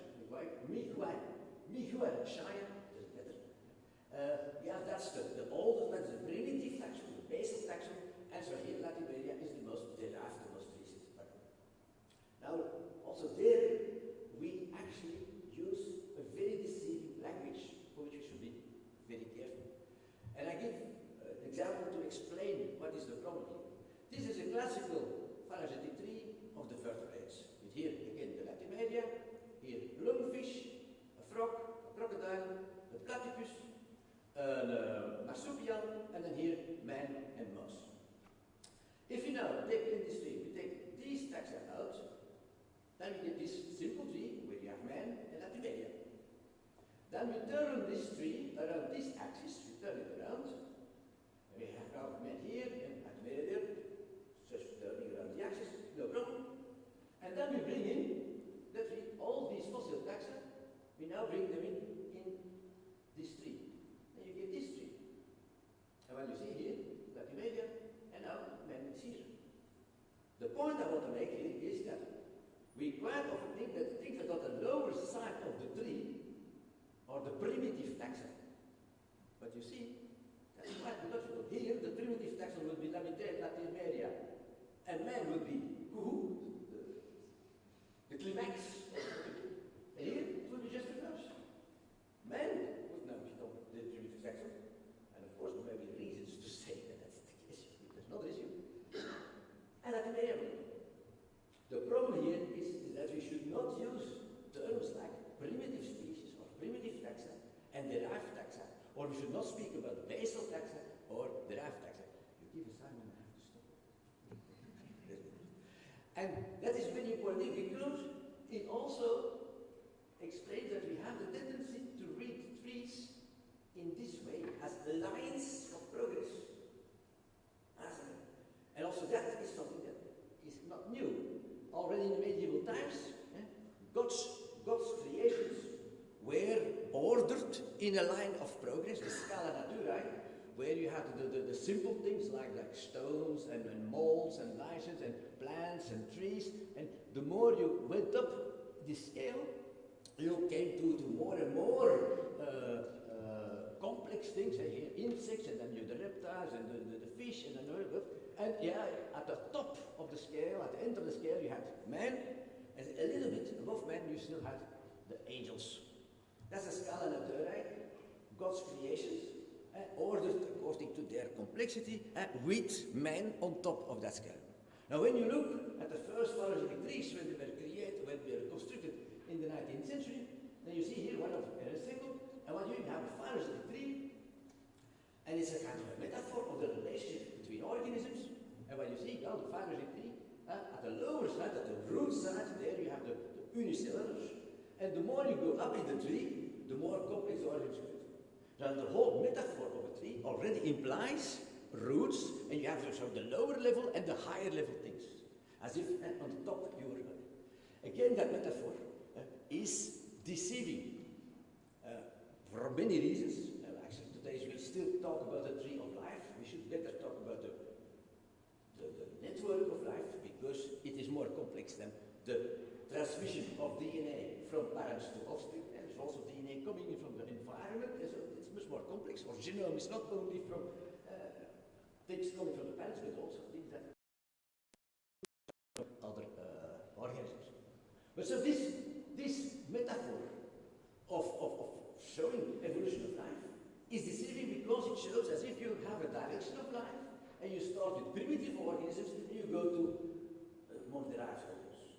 And usually in evolution, when we say man is the top, is the climax of evolution, we are always put somewhere at top. But again, that is a very false picture of what evolutionary really says. And it has importance. I'll come back on that.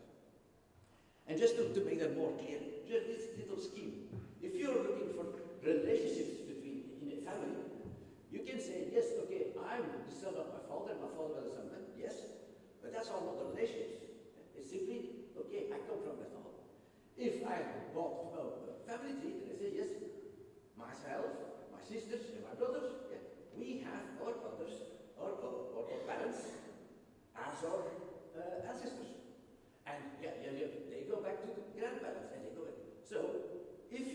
this tree, you don't read it as a line from there, but you read it as a line like that. It's ancestor descendants. And what we do all too often when we show relations between animals is actually showing them like this line. But that's exactly what we should not do, because this line would be like reading this tree like that. And evidently, I am not derived from my sisters. No, I share with my sisters or parents as a common ancestor. And so we should not represent evolution as this kind of line, but we should present it as this kind of line, as common ancestor. Yet, a large part of how we present things, how we show things, how we discuss things, is done by reading the line like this, which is not correct. And that's a very important issue, because in this way, we actually derive organisms from each other that actually are not descendants of each other. And that's why people can have problems with understanding evolution. And so, when I show in Harunya's book this picture, and ask my students, what do you think about it? And then they think, he's going to trick us. And maybe yes, but okay. But I say yes, I fully agree. I agree with Harunya. This is not correct. The problem is that Harunya himself does not understand why this is not correct. Because evolution theory is not saying this. This is something that is derived from looking at the trees in this way. But that is not what evolutionary theory says.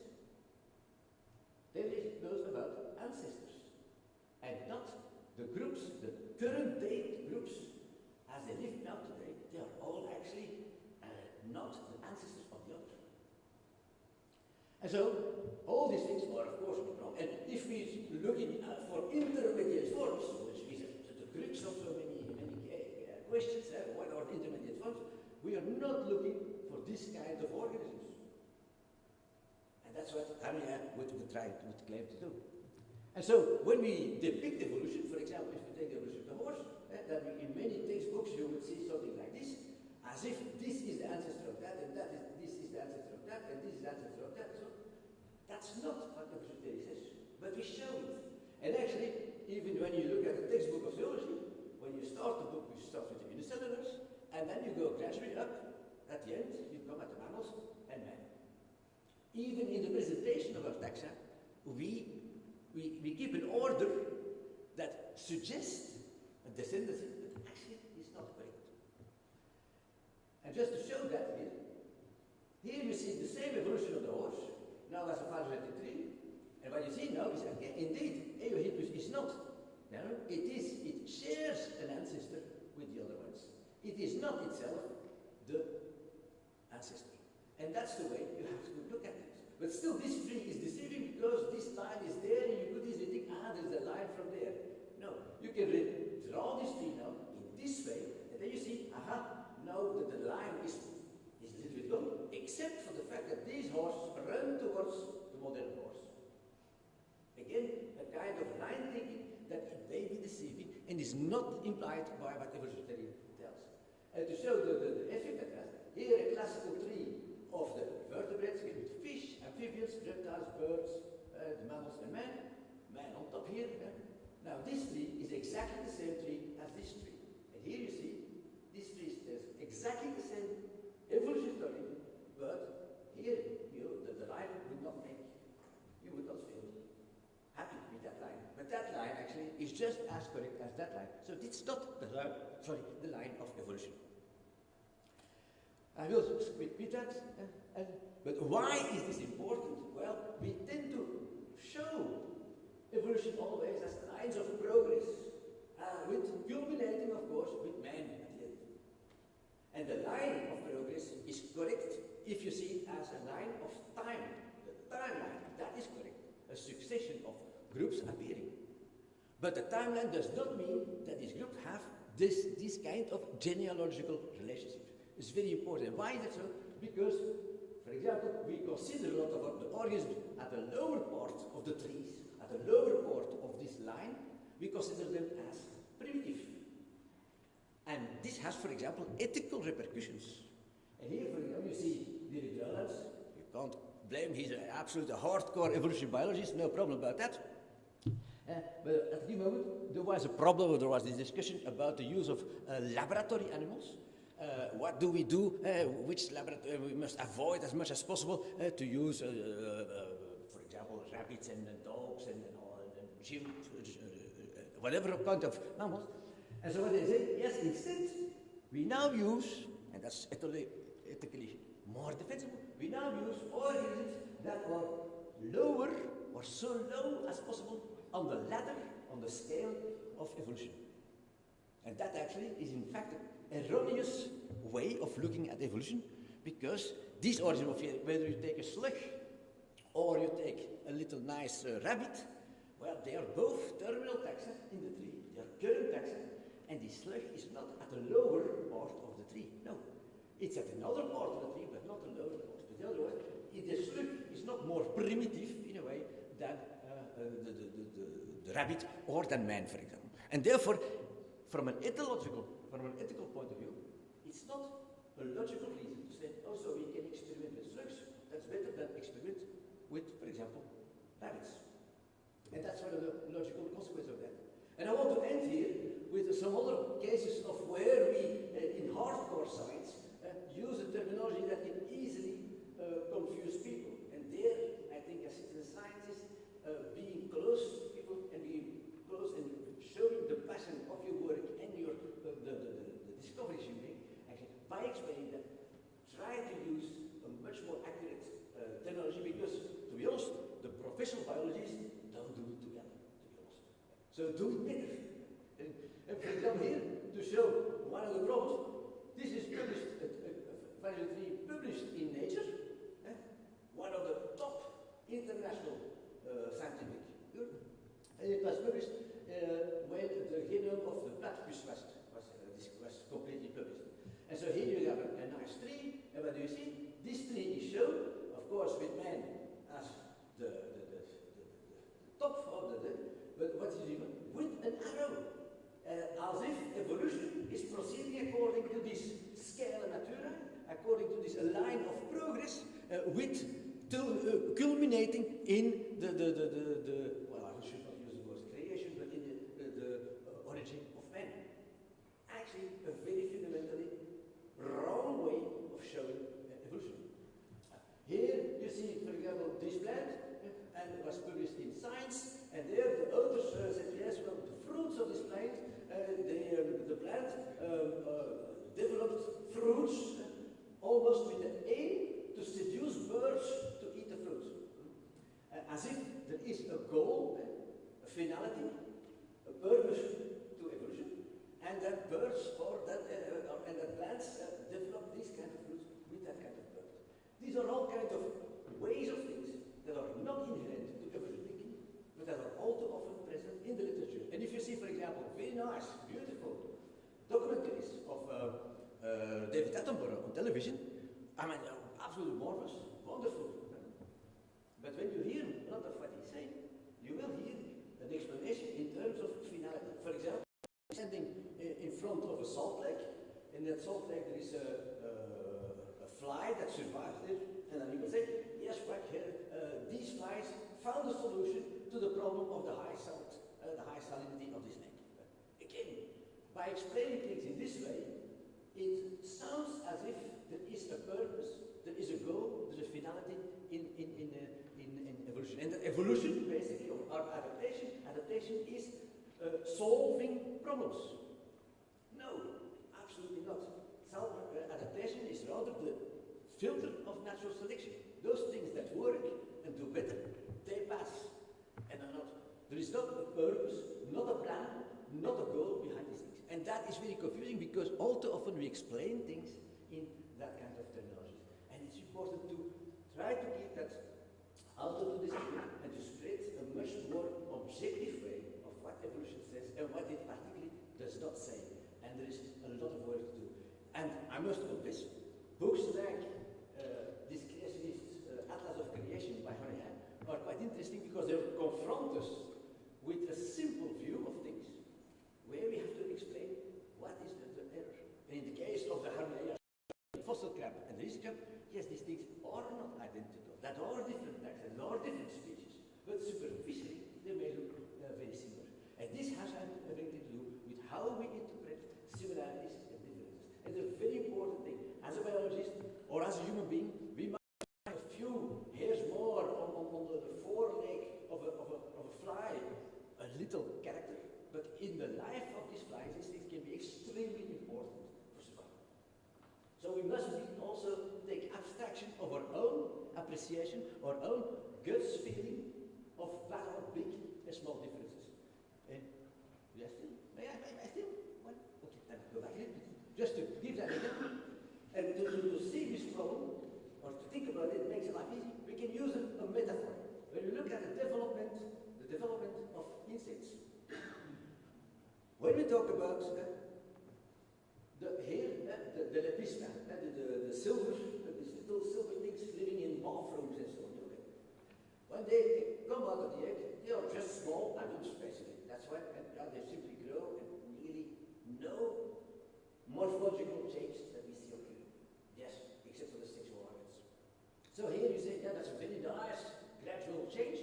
And here we see, yes, the ones in the middle, the larvae in the middle, yeah, they are really nicely intermediate between this larvae and this superadult.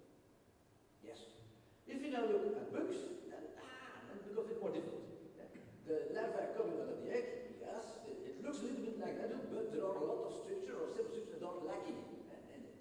And they have to develop in between the larval stage in between until there is adult stage. But now, if you look at the development of the fly or the butterfly, yeah, then we have this larva which looks like a worm, then we have and then we have this adult thing. What is here intermediate? Worse. These things we say, yes, okay, it's only the size that differs. So there's a very small difference. But here, yeah, we would call that a huge difference, I think, morphologically. That's a worm, that's a fly, so a huge difference. The caterpillar and a little butterfly, big difference.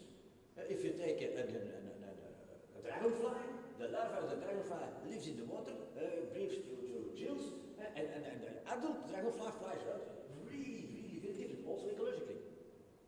But what you should never forget is that both in this case and that, it's one and the same individual. Not the slightest genetic change. Nada, no. They are identical. But the same here is genetically identical, of course, to the adult. Because it's like when I'm small, I'm identical. So no genetic change. Nevertheless, that we would call a huge morphological difference. And this we would not call useful. And a lot of things in taxonomy are just, and particularly in the past, were just on that kind of basis. So very tricky basis. Actually, there's no logical basis at all. Nevertheless, we create a lot of taxes simply because we find that there are big differences. Although the biological meaning of these big differences is not at all clear. And we should be very about the possibility that some big differences are simply developmental stages of one and the same individual, one and the same genome. But that also means that finding intermediary forms, what are we looking for when we talk about intermediary forms? Basically, this is intermediate between that and that, yeah. Would you recognize it as an intermediate form? There, no problem. Here, probably, you would accept. But this, would you call that an intermediate? Not. So when we look at intermediates, we should be aware of the fact that the overall morphology of an animal or an organism is not necessarily a good indicator of whether or not it is an intermediate. You have to look at specific organs for intermediates. But the overall form, the overall shape of an organ is not necessarily indicative of being intermediate or not. And there we have a lot of what we think, or we have a lot of gut feelings for that. And again, this enters the field of how we present evolution as this line of progress with intermediates. And that's the critique of Harry. So you don't find all the intermediates. Yeah, but that's because you're looking for the wrong thing. We are not looking for an overflow slideshow. And all too often we think, or we present evolutionary theory or evolution of life as some sort of an overflow slideshow. And that is not what evolution theory predicts. So, to conclude, I think here is an interesting and important field where citizen scientists, by their practical work, by their practical research, can actually do a better job in than simply because they can explain things in a colloquial way, in a much more easy way, closer to the people around you, because you're involved, you're passionate, than some scientists trying to explain these kinds of things. And usually, quite often also, for ease, and for the sake of simpleness, explain things in a way that might confuse the public much more than actually explaining things correctly. And so it's very important to change a bit our way, how we present things and how we show things, the kind of metaphors we use to explain the way evolution works. And I think here, for citizen science, it has not yet been, it's not really tested, no, but I think here, as citizen scientists, you have an enormous potential of doing an important job, particularly now in times where science is under pressure and where people tend to think science is a matter of opinion, which it is not, or science, we have alternative facts. Remember the elections of Donald Trump, where you saw that the mall before thing actually was half empty, and the journalist told the spokesman, yes, there's fewer people than in the time of Barack Obama, and so the spokesman said, yes, but we have alternative facts. So actually, science is something that needs to be defended, and that has to do with how we speak about it, how we talk about it, and how we present it to the wider audience. And so there, I think there's a really important task also for us as scientists. Thank you very much, and I think that's first.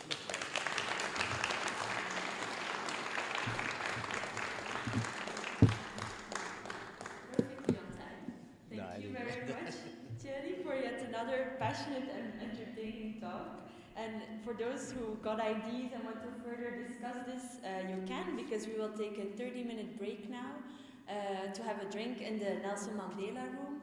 And I expect you back at 4:15. And you can find the room by going through the door there, back to the entrance hall, down the stairs.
welcome back everyone. I hope you enjoyed the short break.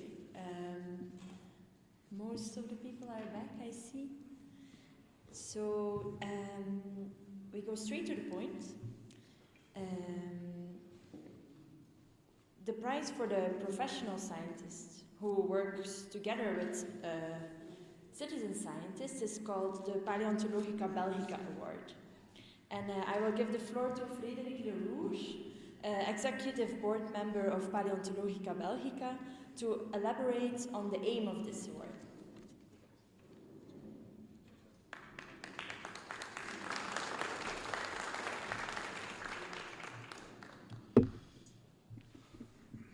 Thanks.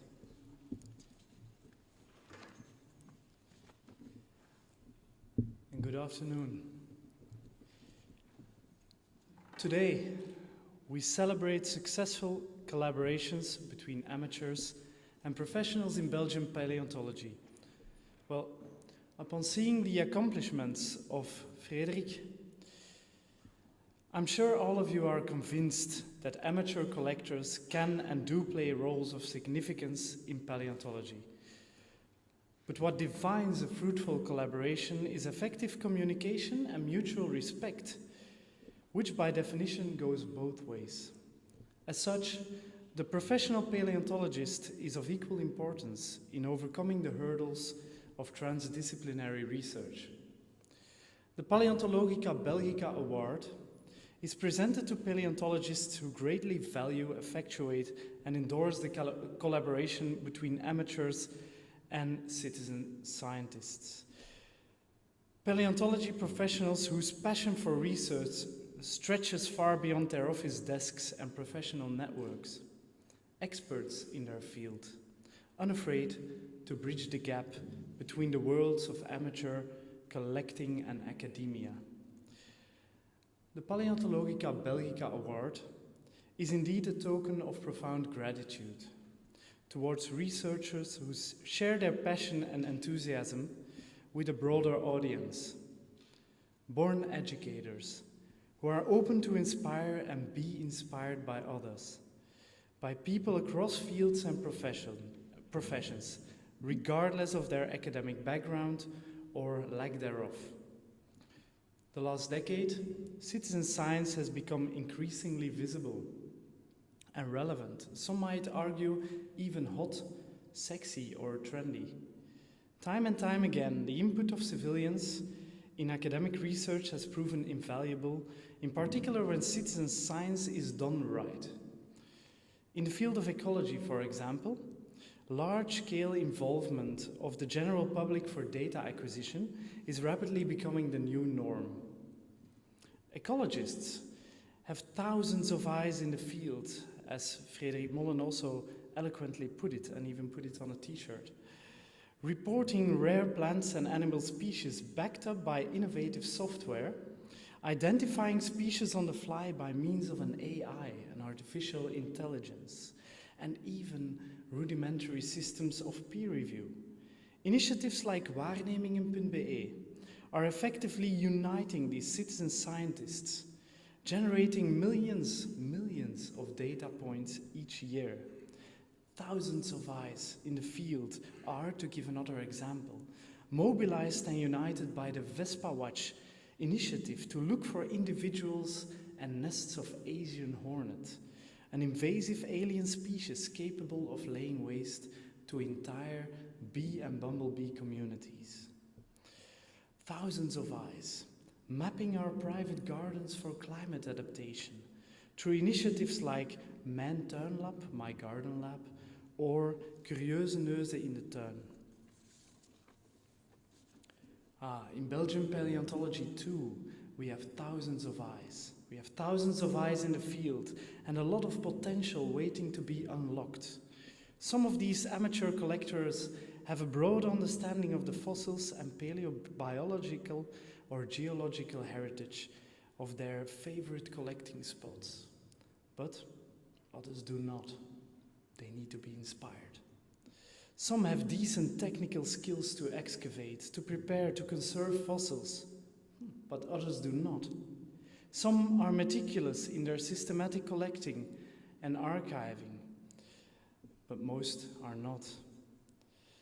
Very few are highly specialized in particular niches, like Frederik, for example, up to perhaps even academic standards, as the peer review process proved. Nonetheless, their collective contribution to the field of Belgian paleontology is immense and grows exponentially, in particular where professional paleontologists reach out, embrace, unite, inspire, and support all those people.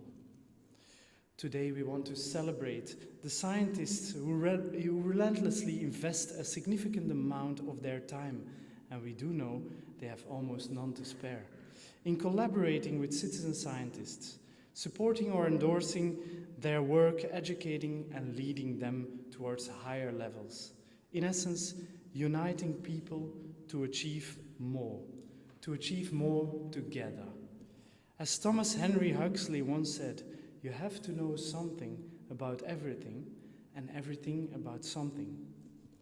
Thanks to the work of bridge builders like our Paleontologica Belgica Laureate tonight, I would even dare to say, united, we could know nearly everything about a great many things.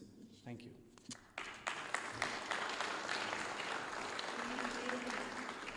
Inspiring words, and now the time has come for the second official part of this afternoon, so the Paleontologica Belgica Award. I give the floor to Francois De Pauw, Chief Editor and Executive Board Member of Paleontologica Belgica. Thank you. Well, before introducing the laureate for the 2022 Paleontologica Belgica Award, I would like us to run through a couple of values that have thus far been dear to the institution that is hosting this event, as well as to our awardee's career, or our awardee throughout his extraordinary career. Sorry. Well, those three values are research, teaching, and service to community. Now, the first one, research, not only because research helps us find things that others don't know or shouldn't know or couldn't know about, not because it helps fuel the frantic publishing machinery, but because research helps the ones who do it develop an understanding and appreciation of the immensely complex cultural and physical worlds in which they live. The second one, teaching, not because it allows a chosen few to benefit from a privileged recipe that will keep them safe from an increasingly threatening economical system, from war, famine, or a planetary ecological collapse, but because the successful transmission of wisdom, experience, rigor, and skepticism through research is the only path that can empower communities and individuals to avoid and root out obscurantism in the most sustainable way. Hence the motto, Scientia Vincere Tenebras. The third one, service to community, not because it makes us popular on social media, greenwashes or redwashes many profit-based organizations, but because solidarity is the essence of what keeps a species going. Without it, there would literally be no mankind nor animal kinds. Now, let's dive into our awardee's career. And again, throughout those three dimensions, research, teaching, and service to community. In his, Jean-Marie Charlet's career, so he started in the early 60s, he helped develop a method to determine new features and trace common origins in quartz minerals thanks to a technique called thermoluminescence. The study of tectonically disturbed regions, like for example the Mediterranean, would greatly benefit from these new insights. As such, Jean-Marie was able to confirm the opening of the South Atlantic through the discovery of common DNA, as such, between quartz formations from South Africa and Argentina. In his later career, so this is the second dimension teaching, Jean-Marie was involved in the development of uranium prospection based on the same technology, which led him to travel to Algeria or even the Democratic Republic of Congo, where he ended up teaching mineralogy for the Faculty of Polytechnics at the Lubumbashi University. Speaking of which, Jean-Marie also introduced the teaching of geophysics and mining technology as a brand new discipline and taught in both universities of Mons and Brussels. Correct me if I am mistaken. And then last but not least, the last dimension, service to community. Jean-Marie has spent a great deal of his career promoting earth sciences through non-profit organizations and cultural institutions like l'Espace Terres et Minéraux, l'ASBL Malogne, la Maison des Sciences de la Vie et de la Terre, or even le Cercle Géologique du Hainaut, known as CGH, with whom he relentlessly engaged in lectures, exhibitions, internships, and field schools, thus stimulating interest and passion for geology, mineralogy, and paleontology among laymen, citizen scientists, and academic scientists in Spain. Needless to say that Jean-Marie Charlet's lifetime dedication to earth sciences in both professional and philanthropic perspective can only set the highest standard for future generations of scientists. Now let me conclude on the following. Just as the Louis De Pauw Award emphasizes the stakes of citizen scienceship, the Paleontologica Belgica Award wishes to embody the gratitude both the academic and civil communities would like to express towards scientists who have played a pioneering role in bringing those two communities together through humanist values. This award, as well as the Paleontologica Belgica, as well as Paleontologica Belgica, that is the organization that promotes it, is the fruit of citizens teaming up with academics, or in Jean-Marie's case, an academic teaming up with citizens. Saskia? So, congratulations, Professor Charlet. You can come to the stage, and we also welcome Professor Ben Krabs, Dean of the Faculty of Sciences and Bioscience and Bioengineering Sciences here at the VUB, to hand over the award.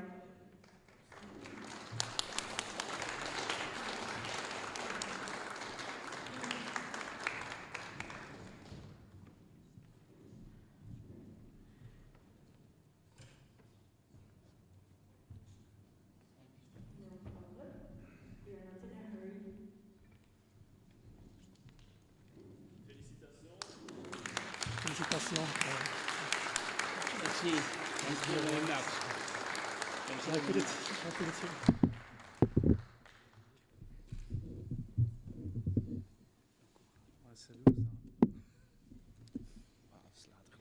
Vous voulez donc juste appuyer sur cela pour changer le slide quand vous aurez. Où? Ici.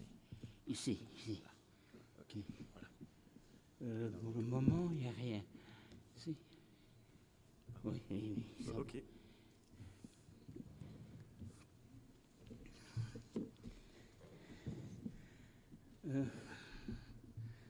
Mr. President, dear colleagues, dear friends,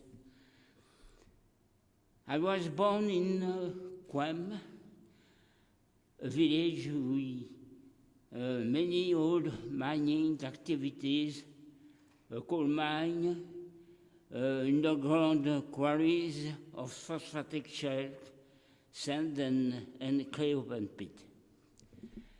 Moreover, my aunt had a small farm in Sipli, named the village of the quarry, where the phosphatic shark is numerous, is abundant.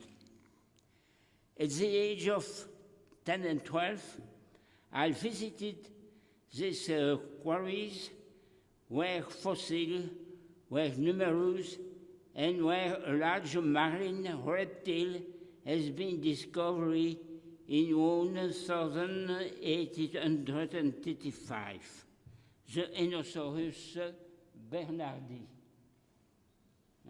C'est ici. Si. Voilà. Changer les slides pour vous. Non, non, ça va. Ça va.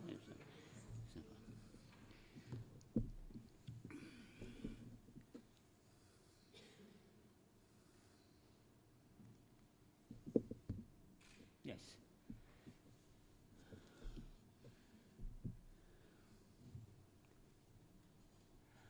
Oui.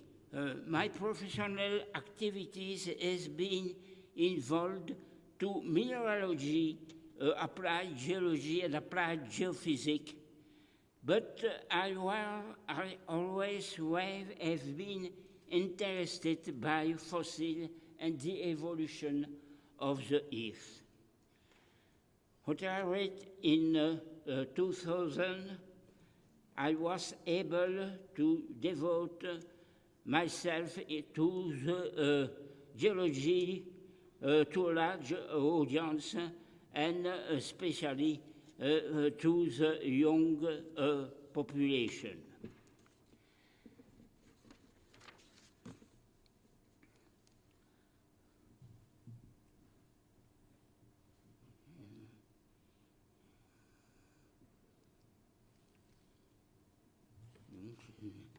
Oh, no, yes.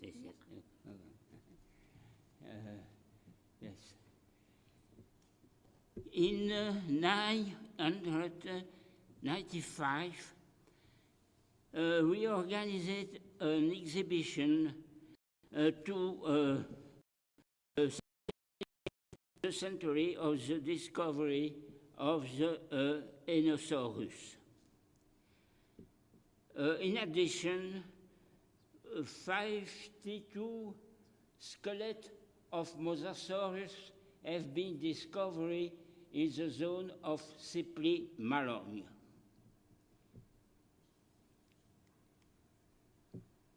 This is the site of Sipli. During this exhibition, we created an association to the development of an underground quarry in the phosphatic shale named La Malogne. It is open to the general public. In 1997, I deposited a project to the European Community for the development of the two major paleontological sites within the Mons Basin. Here, in the site of the dinosaur of the Iguanodon vernissar, in the lower formation of the Cretaceous, and the site of the Mosasaurus in the formation of the Upper Cretaceous, the marine Upper Cretaceous.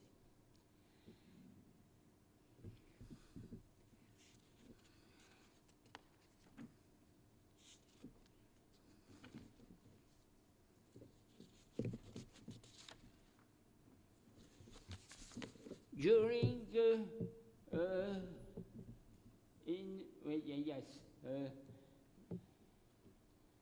in the year 2000, I was retired, and I had the time to create a geological garden on an old site for chalk extraction situated at Aubourg near Mons. Its aim was to make geology accessible to a large audience and proposing day trip of discovering, exhibition, workshop, and so on.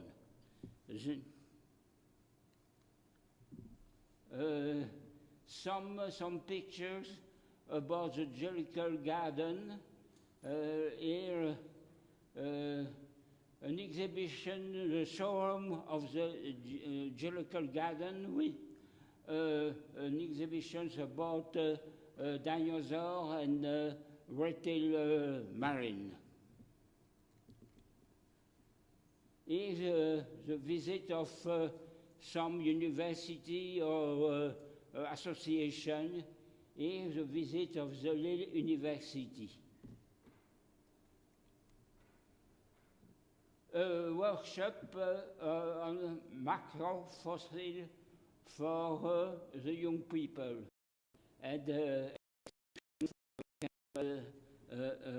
to Viru. Here a stage for the young people and also family day, family gathering, and during this family day, mineral and fossil activities.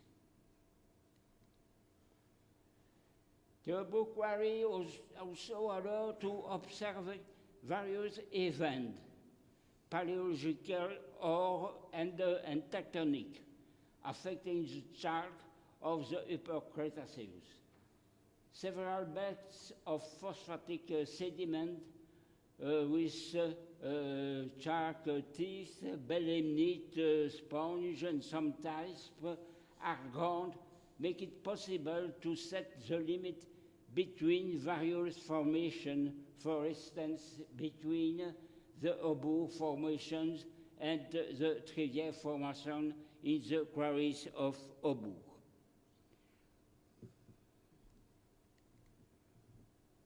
Concerning tectonic fault and fracture can be observed in the Aubour quarry, tectonic in the Mons Basin.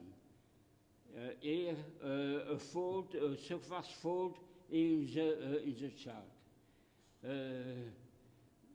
Tectonic was well studied by Sarah van Dijk in relation with the geodynamic evolution of the North Sea and of the European platform. In May 2010, we organized the Journée de la Craie in a large collaboration between la CIM, Société de l'Industrie Minérale, Cement Industry, or CIM, and Heidelberg Cement, Mons University, and some University of North France. In 2010, the Geological Garden of Aubour was closed, and since then I have been carrying out my activities in Bernissa, the famous country of the dinosaur, and also of the Cercle Géologique du Hainaut. This is a view of the Geological Garden at Aubour.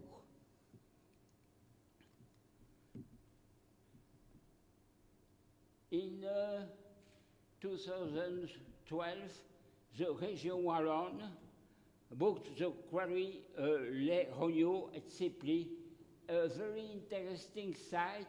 It is the only quarry where we can observe the contact between the latest formation of the Maastrichtian secondary air and the first formation of the Daunian tertiary air. This is a view. Comment on peut.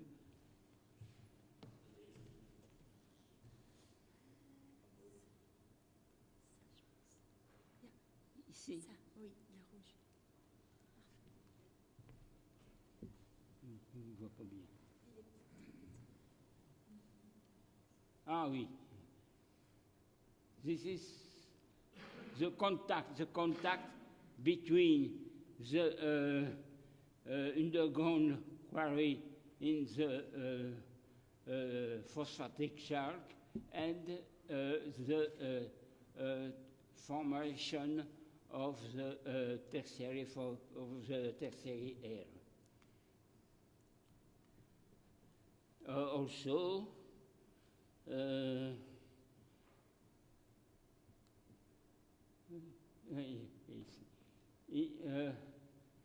at the bottom, the phosphatic, the brown color brown phosphatic chalk of Sepli, and the color white, the tuffeau de Sepli, a calcarenite or a limestone Danyan.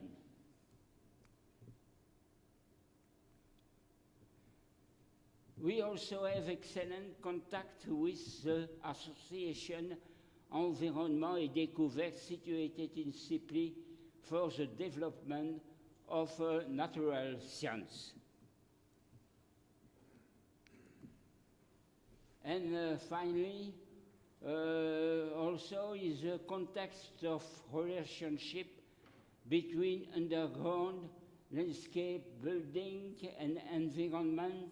We organized Bernissa, CGH, an exhibition called Geological Diversity in Hainaut. You can see here the geological map of the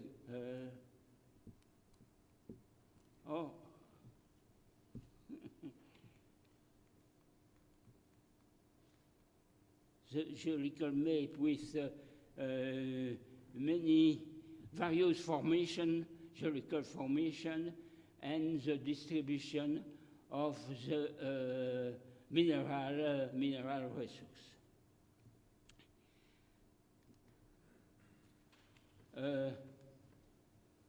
Thank you very much.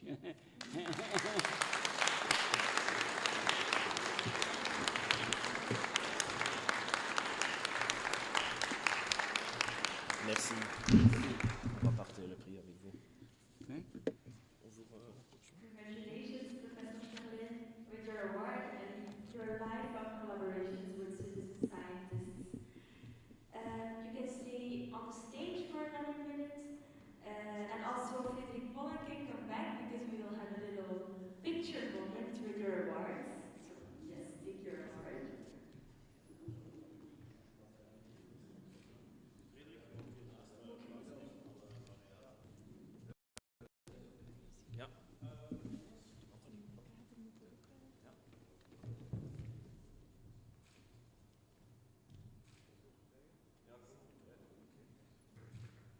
Ladies and gentlemen, a round of applause for our winners for today.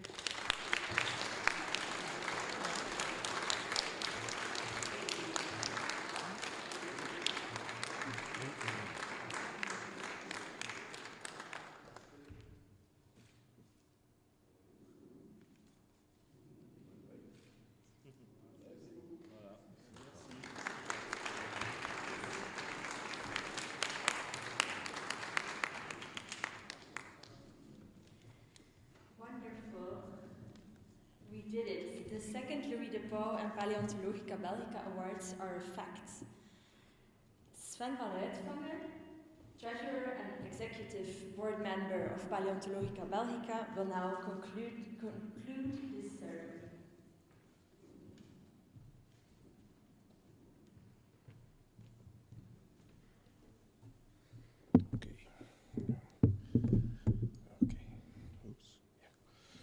Thank you, Siska. In closing, the closing speech last year was wrapped around our motto, Scientia et Miratio, or Science and Wonder. We concluded that these words characterize the very essence of our organization and everything we stand for.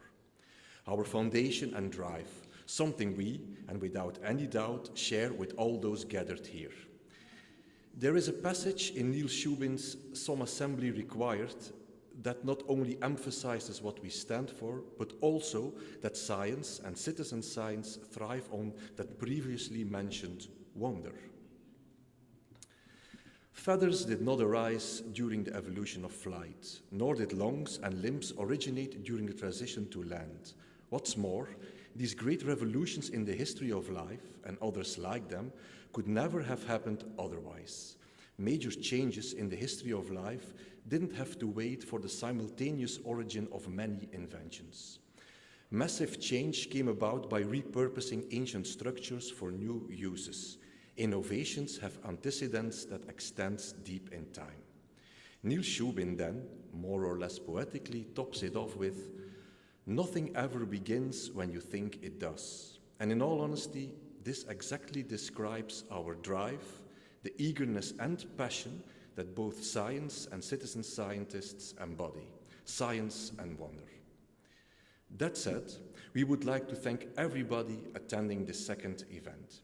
The audience, both here and online, Siska for lending her voice and talents, Charlotte and Civil, the Flemish Knowledge Center for Citizen Science, the Free University of Brussels, all awardees for being here and their valuable contributions made to science, all representatives from Belgian universities and members of the Belgian Academy of Earth Sciences, the stonemasonry van der Linden from Alsenberg, the people from Swamp, and last but definitely not least, the Scientific Council, all our partners from the institutions, the industry, the associations, the academic world and independent researchers. You are too numerous and you know all who you are.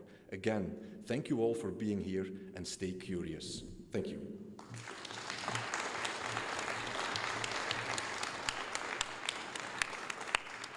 So now I invite you all in the name of Paleontologica Belgica for another drink in the Nelson Mandela room, and for those who are going straight home, have a safe trip. Thank you.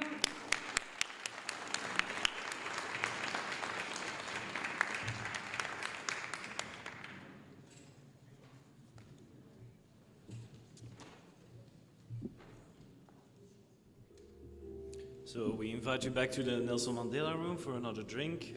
This time it's not on the house, but there's beer, there's wine, there's everything you fancy. So feel free to join us and have a talk about the event. Thank you very much. See you soon.